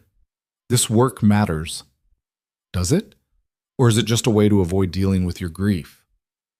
The question hung in the air like a grenade. Logan watched Ava's jaw tighten, watched her hands clench around her napkin. He'd seen her angry before, at board meetings, at Dawson, at the world in general, but this was different. This was personal. I've dealt with my grief, Ava said, voice controlled. This isn't about avoiding it. It's about making something good come from something terrible. By working yourself to exhaustion? By taking a job at the company where your brother died? Ava, that's not healing. That's what? Ava's voice rose slightly. Self-destructive? Obsessive? I've heard all this before. Richard cleared his throat. We're just concerned. You barely call, you never visit, and when we do see you, all you talk about is this initiative and these policy changes. Where's the daughter who wanted to travel? Who talked about starting her own consulting firm? She grew up, Ava said flatly. She realized some things are more important than traveling. Catherine looked at Logan like this was somehow his fault. And you encourage this? The question caught him off guard. What? This fixation on the past. Do you think it's healthy? Logan glanced at Ava, who was staring at her water glass like she wanted to disappear into it. He could deflect, could give some corporate non-answer that wouldn't make waves, could let Ava fight this battle alone. But that felt like cowardice. I think, Logan said carefully, that your daughter is one of the bravest people I've ever met. She came to a place that represents incredible pain for her, and instead of running from it, she's trying to fix a broken system. That takes courage. And yeah, maybe it's not the healthiest way to grieve, but it's real, it matters, and it's helping people. Catherine's expression didn't soften. But is it helping her? I don't know, Logan admitted, but I do know she's not doing it alone, and I think that counts for something. The waiter arrived with their appetizers, breaking the tension. They ate in uncomfortable silence for a while, the kind where every clink of silverware felt too loud. Finally, Richard spoke. Evan called us the week before he died. Ava's head snapped up. He told us he was exhausted, that the project was killing him. We told him to quit. Richard's voice was steady, but there was pain underneath. We said no job was worth destroying yourself over, and he said he couldn't, that he'd invested too much, that he owed it to his team to see it through. Why are you telling me this? Ava asked quietly. Because you sound exactly like him. And we couldn't save him, but maybe we can save you. Catherine reached across the table, taking Ava's hand. We don't want to lose you too, sweetheart, even if it's just to a job that consumes you until there's nothing left. Logan watched Ava blink rapidly, fighting tears she wouldn't let fall. Not here, not in front of everyone. I'm not going to disappear into this, she said. I'm not Evan. I know my limits. Do you? Richard asked gently. Because from where we're sitting, you look an awful lot like someone who's forgotten how to stop. The rest of the dinner passed in stilted conversation about neutral topics, Catherine's garden, Richard's golf game, safe subjects that didn't require anyone to be vulnerable. When they finally said their goodbyes in the parking lot, Catherine hugged Ava for a long time. Just think about what we said, she whispered. Please. Ava nodded, but didn't promise anything. Logan drove her back to her car at the office, neither of them speaking. When he pulled into the parking lot, Ava made no move to get out. They're not completely wrong, she said finally. About what? About me fixating, using work to avoid dealing with everything. She stared out the windshield. I told you I came here to face the past, but maybe I'm just trading one avoidance strategy for another. Instead of running away, I'm running towards something so hard that I don't have to stop and feel anything. Logan didn't know what to say to that. Couldn't offer reassurance he wasn't sure was true. Is that what you're doing? Ava asked. Running toward this so you don't have to deal with the guilt? Probably, Logan admitted. But I also think, he paused, trying to articulate something he'd been feeling but hadn't named. I think there's a difference between avoidance and purpose. Yeah, maybe we're both using this work to cope, but we're also actually helping people. Those things can be true at the same time. Can they? Or are we just really good at justifying our obsessions? I don't know, Ava. I don't have those answers. She laughed, bitter and tired. That makes two of us. They sat in the parking lot for another 10 minutes, not talking, just existing in the same space. Eventually, Ava got out of the car. Thanks for coming tonight, she said. I know that was uncomfortable, intense, vaguely traumatic. All of the above. She smiled slightly, but I appreciate it anyway. Anytime.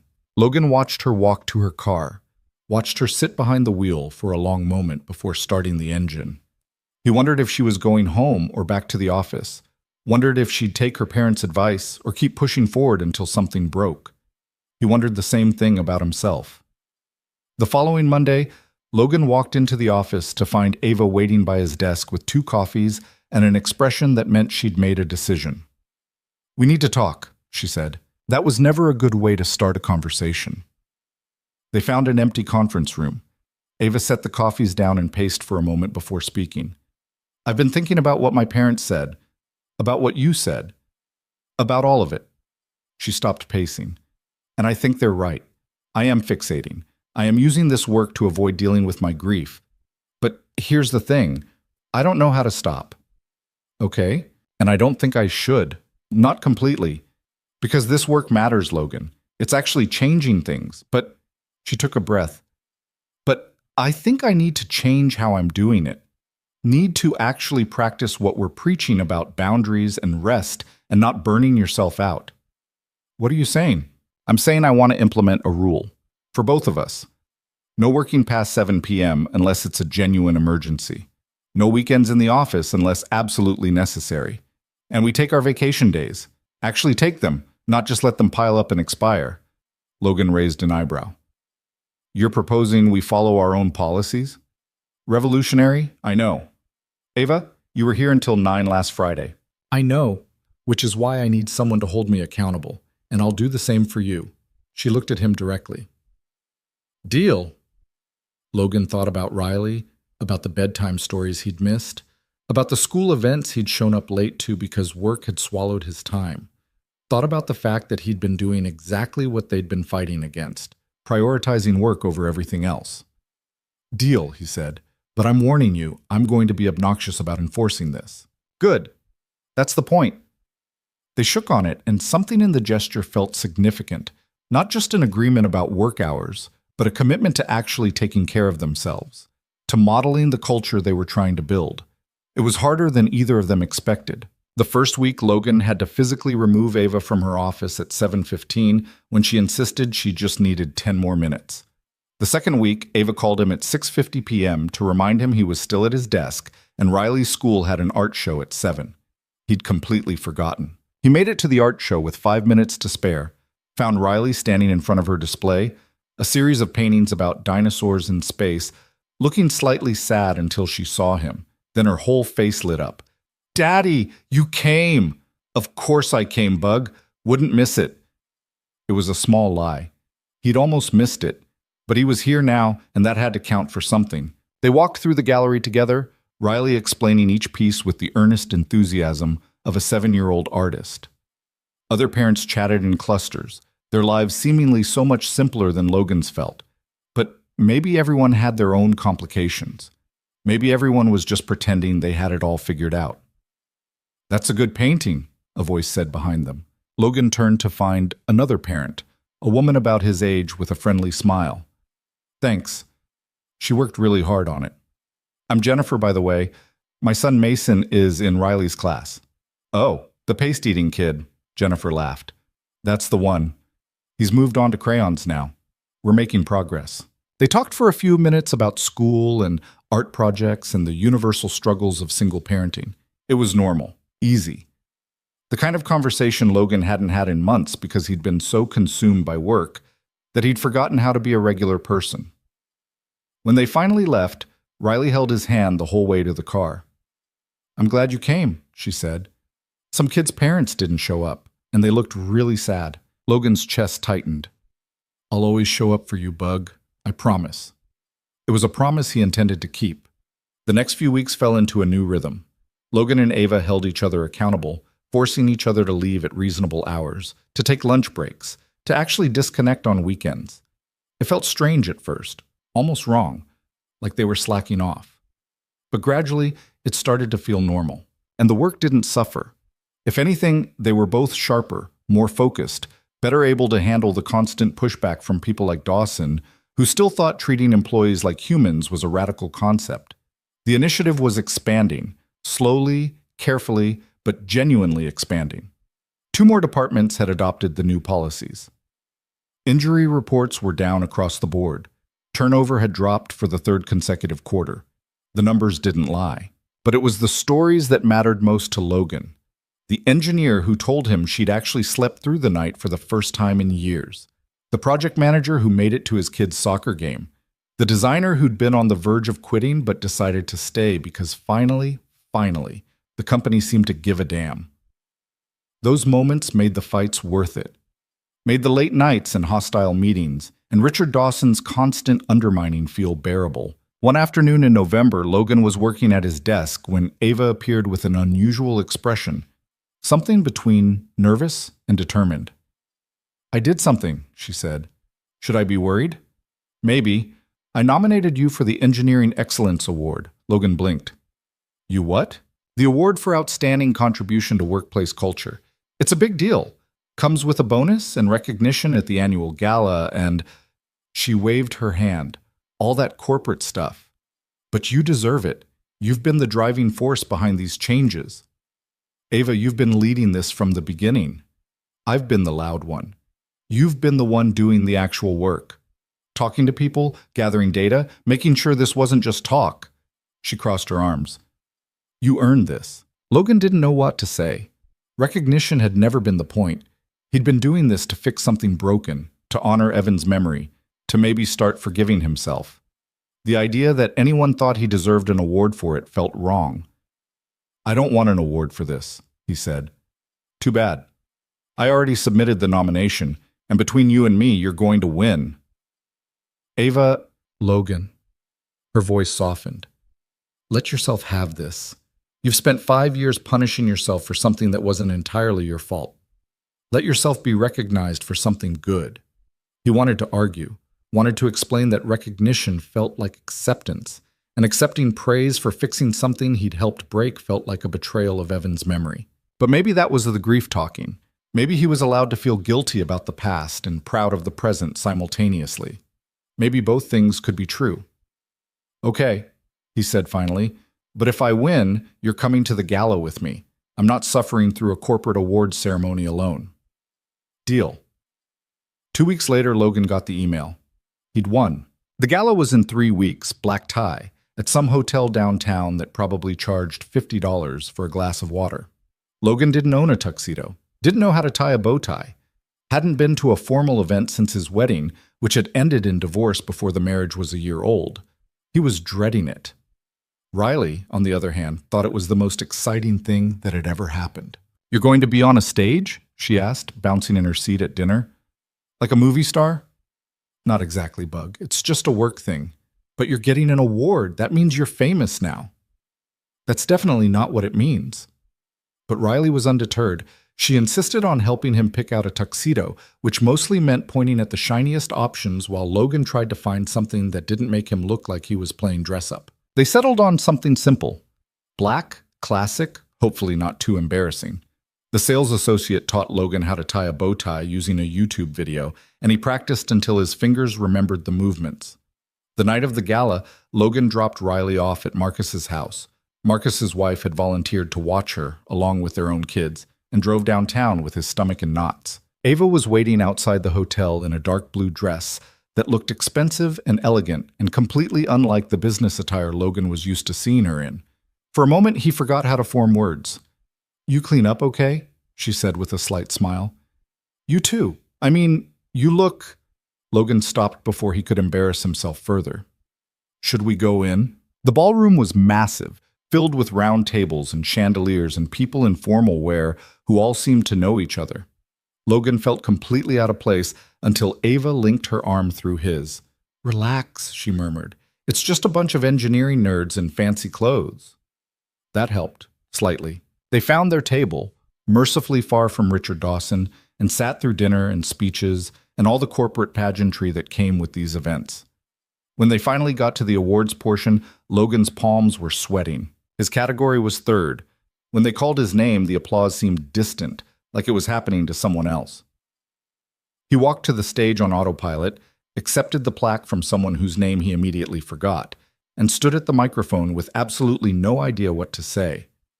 He looked out at the audience, found Ava at their table, watching him with an expression that was proud and sad and understanding all at once. And suddenly, he knew what to say. 5 years ago, Logan started, his voice steadier than he felt. A colleague of mine died. His name was Evan Stone, and he was a good person who cared about his work and his team.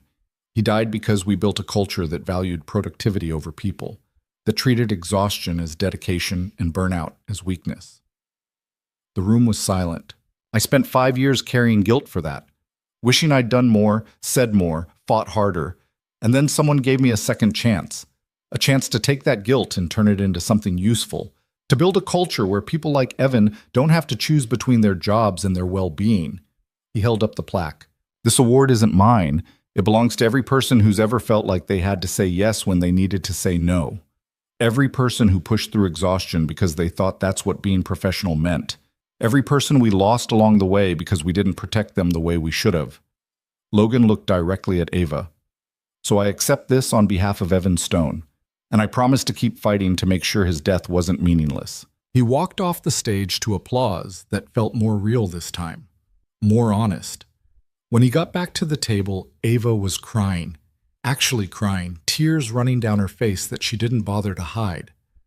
Her voice broke. Thank you. Logan sat down beside her and without thinking put his arm around her shoulders. She leaned into him, and they sat like that through the rest of the ceremony. Two people who'd been carrying the same weight finally learning to share it. Later, after the gala ended and they were walking to the parking lot, Ava stopped. I need to tell you something, she said. Okay. I came to Fortis because I wanted to fix what happened to Evan, but I stayed because of you. She looked at him directly. You made this bearable, made me feel less alone. And I think, she paused. I think somewhere along the way this stopped being just about Evan. It became about us too, about building something good together. Logan's heart was pounding. Ava, I'm not saying this to make things weird. I just needed you to know that you matter, that this, she gestured between them. Whatever this is, it matters. For 5 years, Logan had told himself he didn't deserve good things, that happiness was something other people got to have. But standing in a parking lot at midnight in a rented tuxedo, looking at a woman who understood his grief because she carried the same kind, he realized something. Maybe forgiveness wasn't something you earned. Maybe it was something you chose. Every day. In small moments and big ones. In the decision to keep showing up even when it hurt. In the courage to let someone else see your broken parts and trust they wouldn't use them against you. It matters to me too, Logan said quietly. You matter to me. Ava smiled, and it was the first time Logan had seen her look genuinely happy. They stood there for a moment longer, neither quite ready to leave, both knowing something had shifted between them that couldn't be undone. And for the first time in 5 years, that didn't scare Logan. It felt like hope. The morning after this gala, Logan woke up to Riley jumping on his bed at 6:30, like always. Except this time he didn't mind.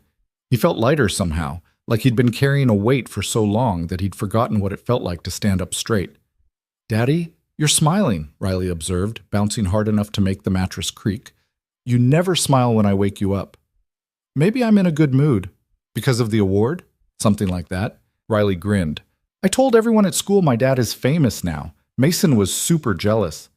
Logan pulled her into a hug, feeling her giggle against his chest. I'm not famous, Bug. I'm just a guy who's trying to do the right thing. That's what famous people say.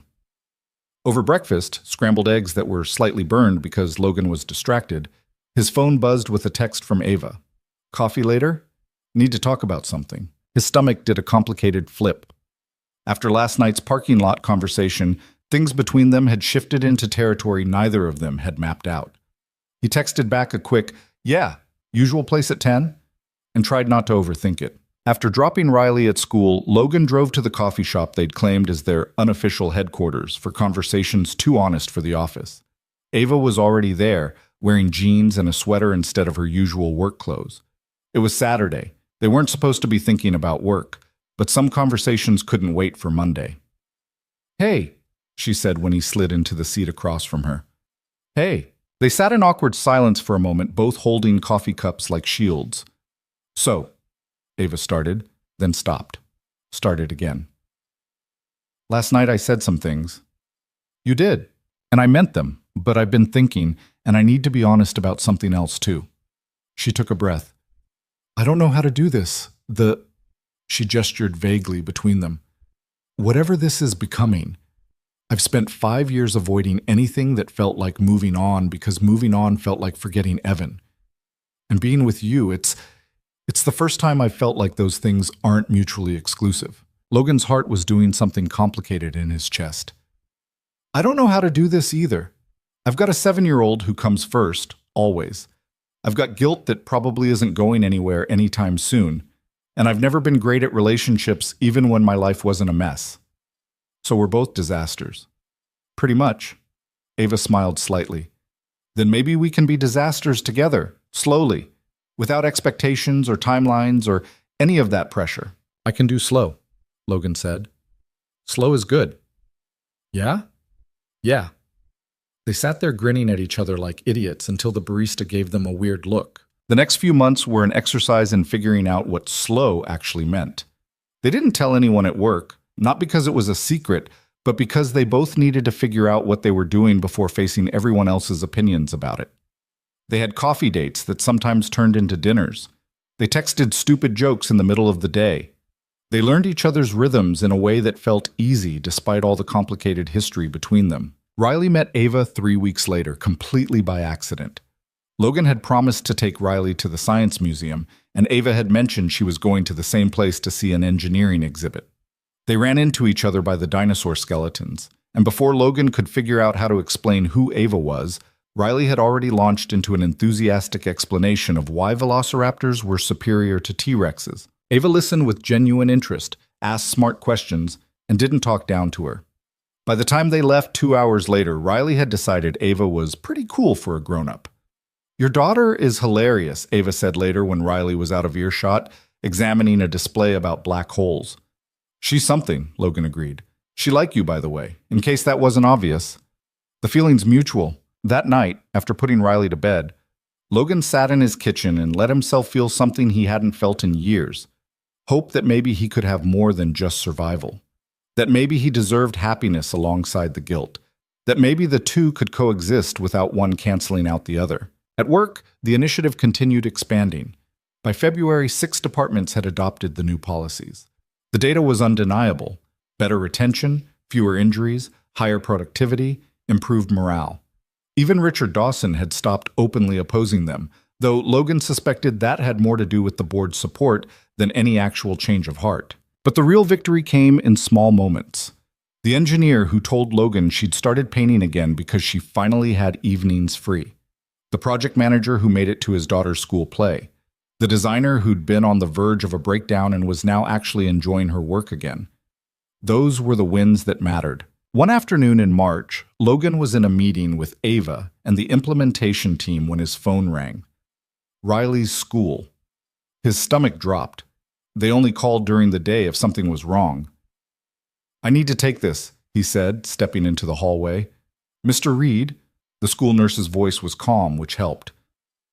Riley's fine, but she took a fall on the playground, possible sprained wrist. We think you should take her to get it checked out. 20 minutes later, Logan was at the school, finding Riley in the nurse's office with an ice pack on her wrist and tears drying on her cheeks. Hey, Bug, you okay? I fell off the monkey bars, she said, voice small. It really hurts, Daddy. Logan's chest ached. I know. We're going to get you fixed up, okay? At the urgent care clinic, they confirmed it was just a sprain. No break, no serious damage, just a brace for a couple weeks and instructions to ice it regularly. Riley was remarkably brave through the whole thing, only crying a little when the doctor moved her wrist to test the range of motion. Can I still do art class? She asked on the drive home. We'll figure it out. Maybe you can paint with your other hand. That's going to look terrible. Then it'll be abstract art, very sophisticated. Riley giggled despite the pain, and Logan felt the familiar rush of love mixed with terror that came with being a parent. The knowledge that he couldn't protect her from everything, that falls and hurt and disappointment were part of life, but he could be there to help her through it. His phone buzzed. A text from Ava. Is Riley okay? Marcus said you left in a hurry. Sprained wrist. She's fine. Doctor says 2 weeks in a brace. Poor kid. Let me know if you need anything. That night, after Riley was settled on the couch with her favorite movie and a bowl of ice cream, doctor's orders, Logan had told her, which was only a small lie, his doorbell rang. Ava stood on his porch with a bag of takeout and a stuffed triceratops wearing a tiny arm sling. "I come bearing gifts," she said. Riley's face lit up when she saw the dinosaur. "He's hurt like me." "Exactly. I figured you two could recover together." Logan watched Ava sit with Riley, helping her name the dinosaur. They settled on Dr. Rex, and explaining that even dinosaurs needed time to heal. Something warm settled in his chest, a feeling he couldn't quite name but didn't want to let go of. After Riley fell asleep on the couch, Logan carried her to bed while Ava cleaned up the takeout containers. "You didn't have to do this," he said when he came back to the kitchen. "I wanted to. Besides, I've gotten kind of attached to your kid. She's gotten attached to you too. Fair warning, she's going to want you around more now." Ava smiled. "I can live with that." They stood in Logan's small kitchen, and it felt natural in a way that should have been terrifying given how complicated everything was. But maybe that was the point. Maybe the complicated parts were what made it real. "Thank you," Logan said, "for showing up, for caring about Riley, for all of it." "You don't have to thank me for caring. That's not something I can help." They were standing close now, close enough that Logan could see the flecks of gold in Ava's dark eyes. Close enough that when she leaned in, he met her halfway. The kiss was soft, careful, like they were both afraid of breaking something fragile. When they pulled apart, Ava was smiling. "So that happened," she said. "Yeah." "Thoughts?" "Good. That was good." "Very articulate." Logan laughed. "Give me a break. I'm out of practice." "Well, you've got time to improve." Spring turned to summer. The initiative became just part of how Fortis operated instead of something they had to fight for every day.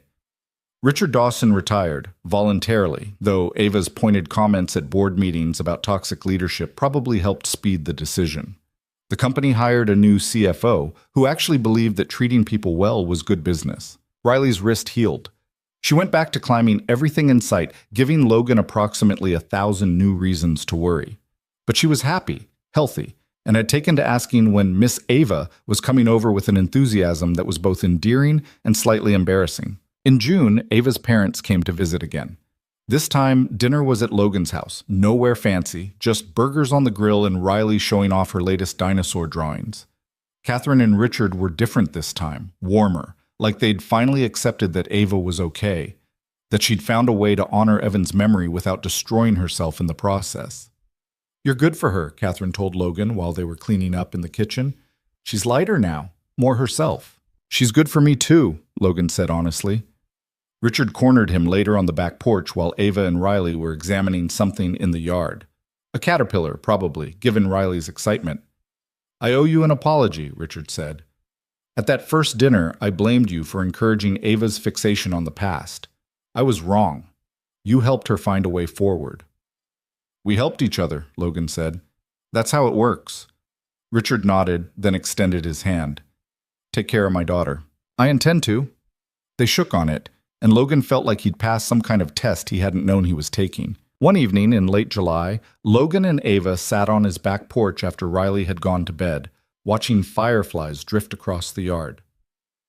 They'd been together, officially, explicitly together, for 6 months.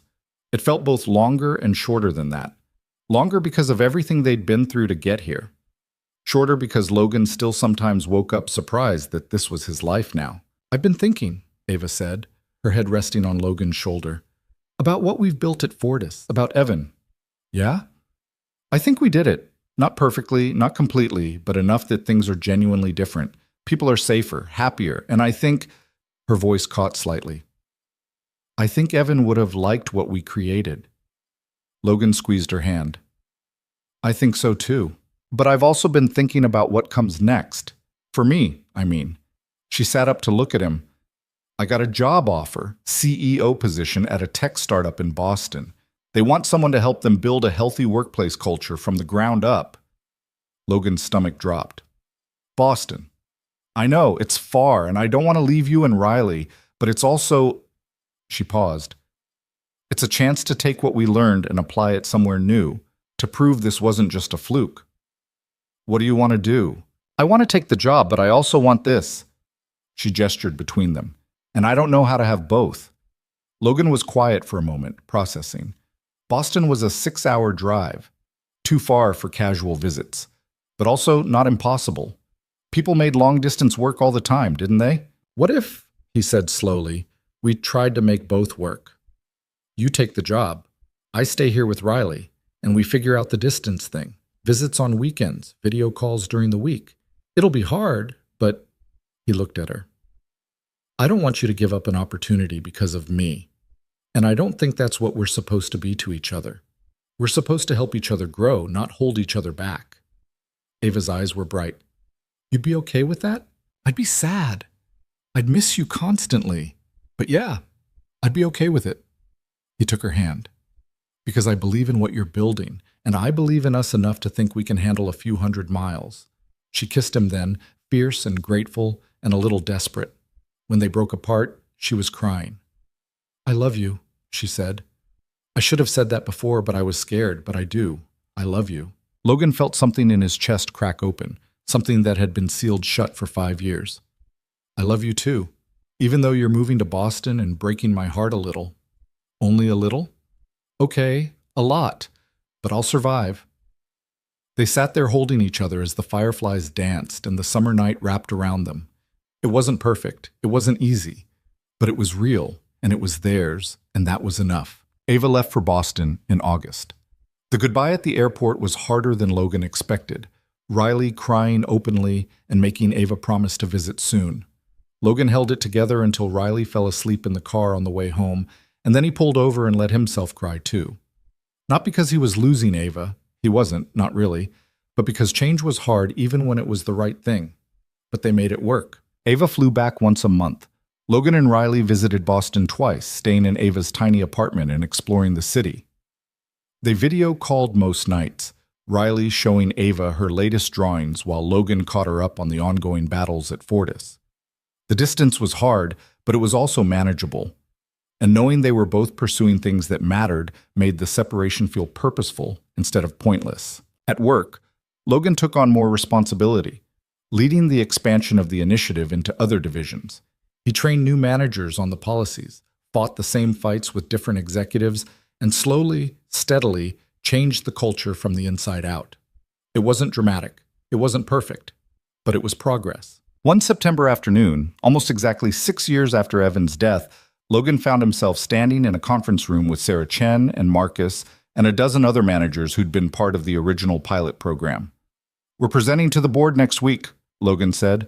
Full company-wide implementation. No more pilots, no more tests. Just a commitment that this is how we operate now. You think they'll approve it? Sarah asked. They'd better. We've got 6 years of data proving it works. The board meeting was intense, but shorter than Logan expected. They'd laid the groundwork too well, built too strong a case. When the vote came, it was unanimous. Every department, every project, every employee. The policies that had started as Logan and Ava's desperate attempt to make meaning out of tragedy were now standard operating procedure. Logan called Ava as soon as the meeting ended. We did it, he said. Full approval, company-wide.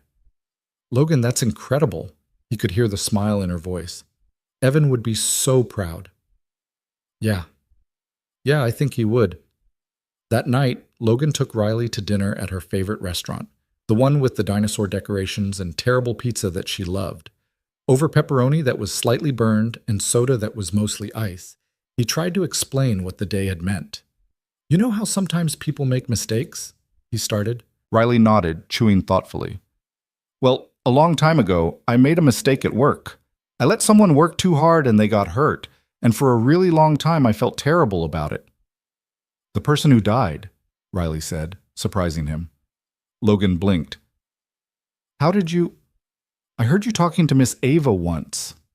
You said his name was Evan. She set down her pizza. Is that why you're always sad sometimes? Logan's throat was tight. Yeah, Bug, that's part of it. But you fixed it, right? You made new rules so other people don't get hurt? We tried to. Me and Miss Ava and a lot of other people. Riley thought about this. Then maybe you don't have to be sad anymore, because you fixed the mistake. If only it were that simple. But maybe, in a way, it was. Maybe forgiveness wasn't about earning it or deserving it. Maybe it was about deciding you'd done enough, learned enough, changed enough. Maybe it was about looking at what you'd built from the wreckage and recognizing it as something good. "You're pretty wise for 8 years old," Logan said. "I'm still 7. "You're pretty wise for 7 years old." Riley grinned and went back to her pizza, the conversation already forgotten. But Logan sat with it, turning her words over in his mind. Maybe you don't have to be sad anymore. He thought about Evan, not the accident, not the guilt, but the person. The guy who'd made terrible jokes during meetings, who'd been genuinely excited about boring engineering problems, who'd called Ava every Sunday and complained about their parents, but never actually meant it. Evan had been real, complicated, human, not a saint to be mourned, but a person to be remembered. And maybe that was the lesson. Not that tragedy could be fixed or guilt could be erased, but that life kept moving forward whether you were ready or not. You could spend it drowning in what you'd lost, or you could build something from the pieces. You could honor the dead by actually living. In November, Ava came home for Thanksgiving. She'd been in Boston for 3 months, and the distance had been harder than either of them wanted to admit. But when she walked through Logan's door and Riley launched herself at her with a shriek of excitement, it felt right. Not easy, not perfect, but right. They cooked dinner together, turkey that was slightly dry, stuffing that was slightly burned, cranberry sauce from a can because none of them were fancy enough for homemade. Riley insisted on setting the table with her nice plastic plates, and they all sat down to the most chaotic, imperfect, wonderful meal Logan had eaten in years. "What are you thankful for?" Riley asked, because apparently they were doing that. "Dinosaurs," she answered her own question, "and that Daddy's not sad all the time anymore. And Miss Ava." Logan's chest was tight. "I'm thankful for you, Bug. And for second chances, and for people who show up even when it's hard." He looked at Ava when he said that last part. "I'm thankful for both of you," Ava said, "for Riley's dinosaur expertise and your dad's terrible cooking and—" her voice caught, "and for the fact that we figured out how to turn pain into purpose." They finished dinner and settled on the couch to watch a movie, Riley wedged between them, already half asleep. Logan looked at this makeshift family they'd built from grief and guilt and the determination to do better, and thought maybe this was what healing looked like. Not the absence of pain, but the presence of something else. Something good enough to make the pain bearable. Later, after Riley was in bed and they were cleaning up the kitchen, Ava turned to him. "I got another offer," she said. Logan's stomach sank. "Another job?" "No, the Boston company wants to open a satellite office. Here, in this city."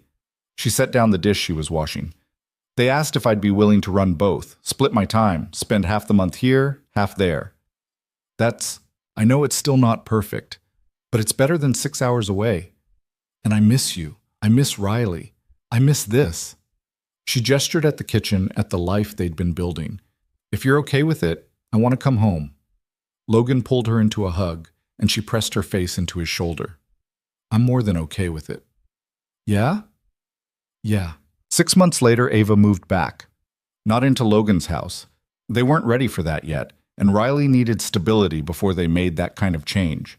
But she got an apartment 10 minutes away, close enough for weeknight dinners and weekend adventures and all the small moments that made up a life. They still had hard days, still fought sometimes about stupid things, still carried the weight of Evan's death in ways that probably would never fully go away. But they carried it together, and that made all the difference. Riley started 3rd grade. Logan got promoted to senior project manager. Ava's satellite office grew until it was bigger than the Boston headquarters. The initiative at Fortis became something other companies started studying, trying to replicate. Logan and Ava became minor celebrities in engineering circles, speaking at conferences about workplace culture and the real cost of burnout. They never forgot why they'd started. Never let the work become just work instead of something personal and vital.